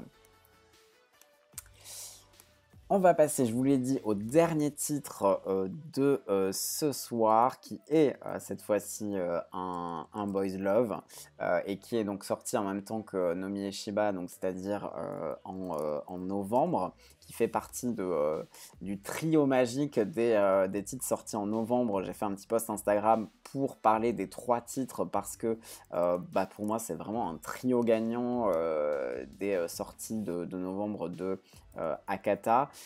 Et donc le titre dont je vais vous parler fait partie de ce trio gagnant, et moi c'est un titre que j'avais déjà repéré et dont je voulais vraiment qu'il sorte en France, et j'avais quand même bon espoir qu'il sorte en France, mais j'ai été surpris de l'éditeur qui l'a sorti, puisque je parle de Old Fashion Cupcake. Je vais vous lancer le sondage. Donc Old Fashioned Cupcake, pourquoi je m'attendais à ce que ça soit chez un autre éditeur? Tout simplement parce que c'est écrit par Sagan Sagan, et que le seul autre titre de Sagan Sagan qu'on a en France, c'est Les Saisons Natchan et moi, qui est sorti chez Hana, aux éditions Hana. Donc, je sais pas, naturellement dans ma tête, alors qu'une autrice, elle peut être publiée chez différents éditeurs, dans différents labels, et donc chaque éditeur français va, on va dire, plutôt travailler avec l'un ou l'autre éditeur, etc. Donc, une même autrice en France, elle peut évidemment se retrouver éditée chez différents éditeurs, de la même manière qu'elle peut être éditée chez différentes maisons d'édition au Japon. Mais dans ma tête, je sais pas, je m'étais dit Sagan Sagan, pour moi c'est les éditions Hana, et donc je me suis dit la suite logique des saisons Natchan et moi, c'est que Old Fashioned Cupcake, son autre série, sorte aux éditions Hana. Finalement, c'est Akata donc qui a mis la main dessus.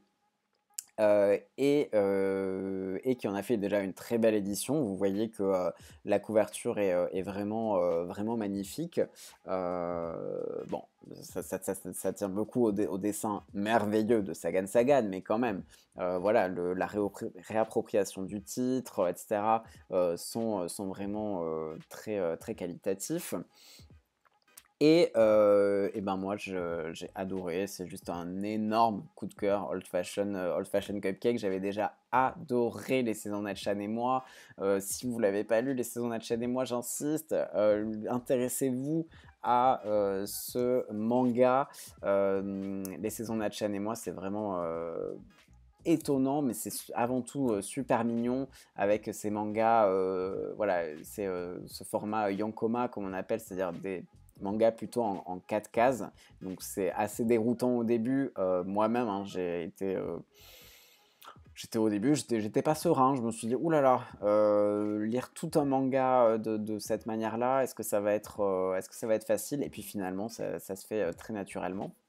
Là, Old Fashioned Cupcake, on est dans un récit, enfin pas le récit en lui-même, mais en tout cas sur la forme, c'est classique, hein, c'est un récit linéaire avec des chapitres, enfin voilà, comme un manga classique, on va dire. Et l'histoire elle-même, c'est vraiment du slice of life, c'est vraiment de la tranche de vie, du slow burn. Voilà, la relation se développe vraiment petit à petit. Donc on va avoir d'un côté, là aussi, je suis nul avec les noms. Donc Nozue, qui a 39 ans et qui, dans sa vie, se rend compte que bah, il est vraiment en mode routine, et que il n'a pas une vie géniale, mais il n'a pas une vie pourrie non plus. Il vit sa vie, quoi. Il laisse passer les jours, mais voilà, sans mener une vie particulièrement enthousiasmante, réjouissante. Voilà, il approche de la quarantaine, donc ça va vraiment être sa révélation, je pense, hein, cette espèce de crise de la quarantaine, comme on dit souvent. Et du coup, il va remettre en question justement ce mode de vie un petit peu routinier, etc. Et il va faire ça grâce à un de ses collègues qui est 10 ans plus jeune, qui s'appelle Togawa.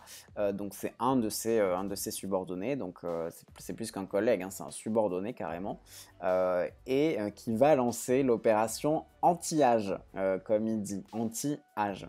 Donc c'est-à-dire que bah, justement, en l'écoutant dire que aujourd'hui il se sent trop routinier, qu'il sait pas trop ce qu'il va faire de sa vie, etc. Eh bien lui, il lui dit bah, allons-y, opération anti-âge, oublie que tu as 39 ans et fais ce que tu as envie de faire. Donc par exemple, eh ben, aller dans une boutique, enfin un espèce de salon de thé qui fait des pancakes, donc d'où le titre de cette série, puisque là, théoriquement, c'est un one-shot, mais en fait, il y a un autre one-shot qui est la suite directe de ça, qui est sorti au Japon, parce que gros succès de Old Fashioned Cupcake au Japon, donc on va dire que c'est une série.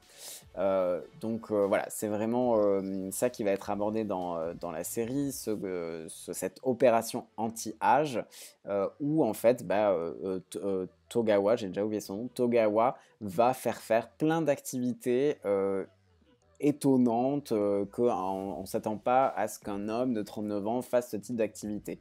Donc ils vont dire qu'ils vont un peu agir comme des adolescentes, donc ils vont aller dans plein de lieux, c'est assez rigolo, parce que du coup ils font la file d'attente dans justement des salons de thé qui sont plutôt fréquentés par des clienteux. Et donc du coup, toutes les clientes vont être à fond sur eux, vont les voir ensemble, vont se dire oh, mais est-ce que tu crois qu'ils sont ensemble et tout donc c'est assez rigolo. Oh là là, lui il est trop beau et compagnie.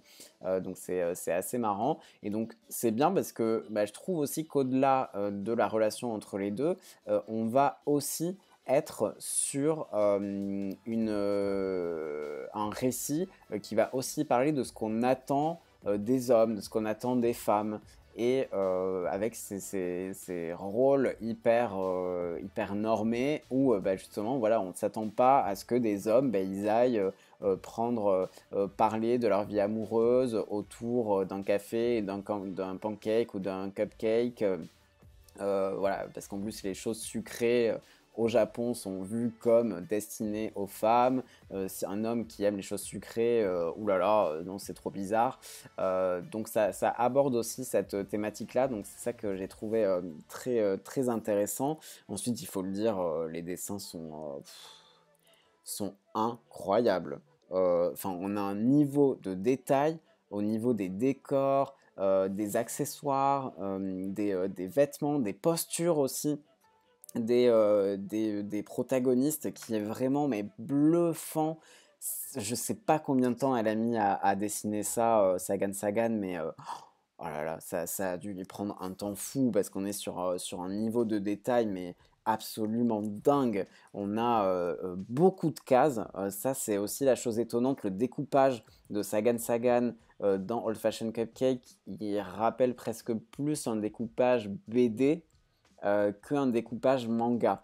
On a vraiment un découpage très géométrique, voilà, carré, rectangulaire. C'est vraiment étonnant pour un manga et en même temps ça fonctionne super bien. À un moment, on a quasiment l'impression d'avoir un compte Instagram parce qu'en fait il y a plein de petits carrés. Non, c'est pas là. Bon, je sais pas si je vais. Si, voilà, c'est ici. Vous voyez, on a l'impression d'être sur un compte Instagram, c'est vraiment étonnant avec ces petits carrés et qui viennent juste illustrer l'histoire, voilà, il n'y a pas de dialogue, etc. C'est vraiment contemplatif quelque part. C'est vraiment intéressant. Ce découpage-là est très surprenant et je vous le dis, les dessins, mais franchement, mais elle s'est donné tellement de mal. Du coup, moi j'ai mis longtemps à le lire parce que non seulement je le lisais, mais en plus je l'admirais parce que vraiment, je vous le dis, mais ce niveau de détail est vraiment incroyable. Euh, Au niveau des décors, des postures, comme je le disais, on a des postures hyper naturelles et hyper travaillées aussi. C'est vraiment très très très très très beau. Et c'est vraiment une œuvre d'art quoi, à part entière. C'est magnifique. Et la relation entre les deux est extrêmement naturelle. Voilà, on sait qu'il va se passer quelque chose, mais on ne sait pas quand. Ça, c'est vraiment le talent de Sagan Sagan de nous tenir en haleine. On voit très bien que la relation entre les deux évolue, mais on se demande quel va être le déclencheur pour que la relation commence entre les deux, avec là aussi un petit peu comme dans Naomi et Shiba, bah, aussi la question de savoir bah, comment cette relation va être vue par leur entourage. Voilà, un découpage étonnant, des dessins magnifiques et ultra détaillés en termes de décor, d'accessoires, de posture. Vraiment, c'est époustouflant, je vous dis. J'ai presque. J'ai j'ai vraiment admiré chaque case parce que je me suis dit, mais elle a dû passer tellement de temps à dessiner tout ça qu'il faut rendre hommage à ce temps passé, à cette abnégation en passant du temps sur chacune des cases parce que chaque case est juste une petite œuvre d'art. C'est magnifique. Voilà, c'est super beau. C'est vraiment de la tranche de vie, donc de la vie de tous les jours. C'est très très réaliste. C'est plein de questionnements aussi sur la société japonaise je suis pas japonais, qui, euh, euh, mais qui est beaucoup dans cette idée de voilà, faut mener sa petite vie tranquille, ne pas forcément sortir de ce qu'on attend d'un profil comme le nôtre. Donc en l'occurrence, lui, un homme quasiment quarantenaire, bah, il faut pas qu'il ait des expériences qui soient plutôt faites par des adolescentes. Voilà, à un moment, ils se prennent en selfie ils se disent que ça, c'est plutôt des adolescentes qui font ça et que c'est pas normal, entre guillemets, de voir deux hommes agir de cette manière-là. Enfin voilà, j'ai trouvé ça vraiment magnifique. C'est un énorme coup de cœur. Je suis trop content qu'il y ait un autre tome qui soit dédié à cette série, à ces personnages-là. J'espère que Agatha nous proposera également cet autre tome.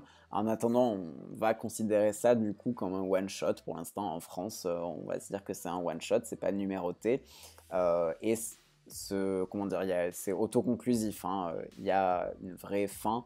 Il n'y avait pas forcément besoin absolument d'une suite pour terminer l'histoire, mais je pense qu'il y a des choses très intéressantes qui peuvent être encore développées. Petit point, vous voyez, c'est très très gros. Si je compare à l'autre Boys Love, Nomi et Shiba,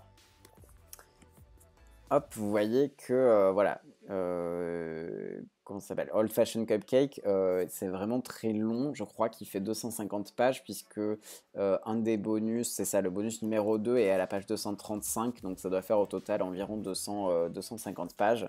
C'est 250 pages de bonbons pour les yeux. Vraiment, c'est trop trop beau. J'ai adoré. Je suis très content que ça sorte chez Akata parce qu'il ne faut pas se leurrer. Akata, c'est aussi un éditeur qui va aller pouvoir toucher un public plus large que les éditions Hana, qui sont reconnues et connues plus par des fans de Boys Love. Et en l'occurrence, que ce soit Old Fashioned Cupcake ou Nomi et Shiba, je pense que ça peut plaire à des personnes qui n'ont pas encore lu de Boys Love. Donc typiquement, parmi les mangas, on me pose souvent cette question de j'ai jamais lu de Boys Love, par lequel commencer. Bah, clairement, je pense que à part comme un adieu qui est quand même très particulier et qui est pas forcément représentatif de ce qu'est un Boys Love, tous les Boys Love qui sont sortis chez Akata, je trouve que ce sont des très bonnes portes d'entrée pour le genre, particulièrement pour les personnes qui n'ont pas forcément envie de lire des mangas avec des scènes de sexe explicites. Les mangas Akata sont très souvent tout public. C'est le cas encore de Old Fashioned Cupcake où on devine à la fin une relation sexuelle, mais franchement, il n'y a rien d'explicite. Je veux dire, c'est pas pire que 90% des séries qu'on peut voir, hein, où voilà, on voit autant dans le Fashion Cupcake que dans la plupart des séries qui sont pourtant quasiment tout public.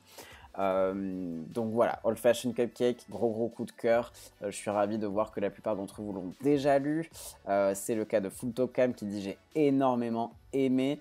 Ohalo qui dit vivement la suite de ce titre. Et GPD qui dit acheter mais pas encore lu celui-là. Bah franchement, tu vas voir, c'est du bonbon pour les yeux. Donc je te recommande de le mettre dans tes priorités de manga à lire parce que tu vas en prendre plein les yeux et la relation est très mignonne, très naturelle et on a vraiment l'impression de partager juste leur vie quotidienne en fait.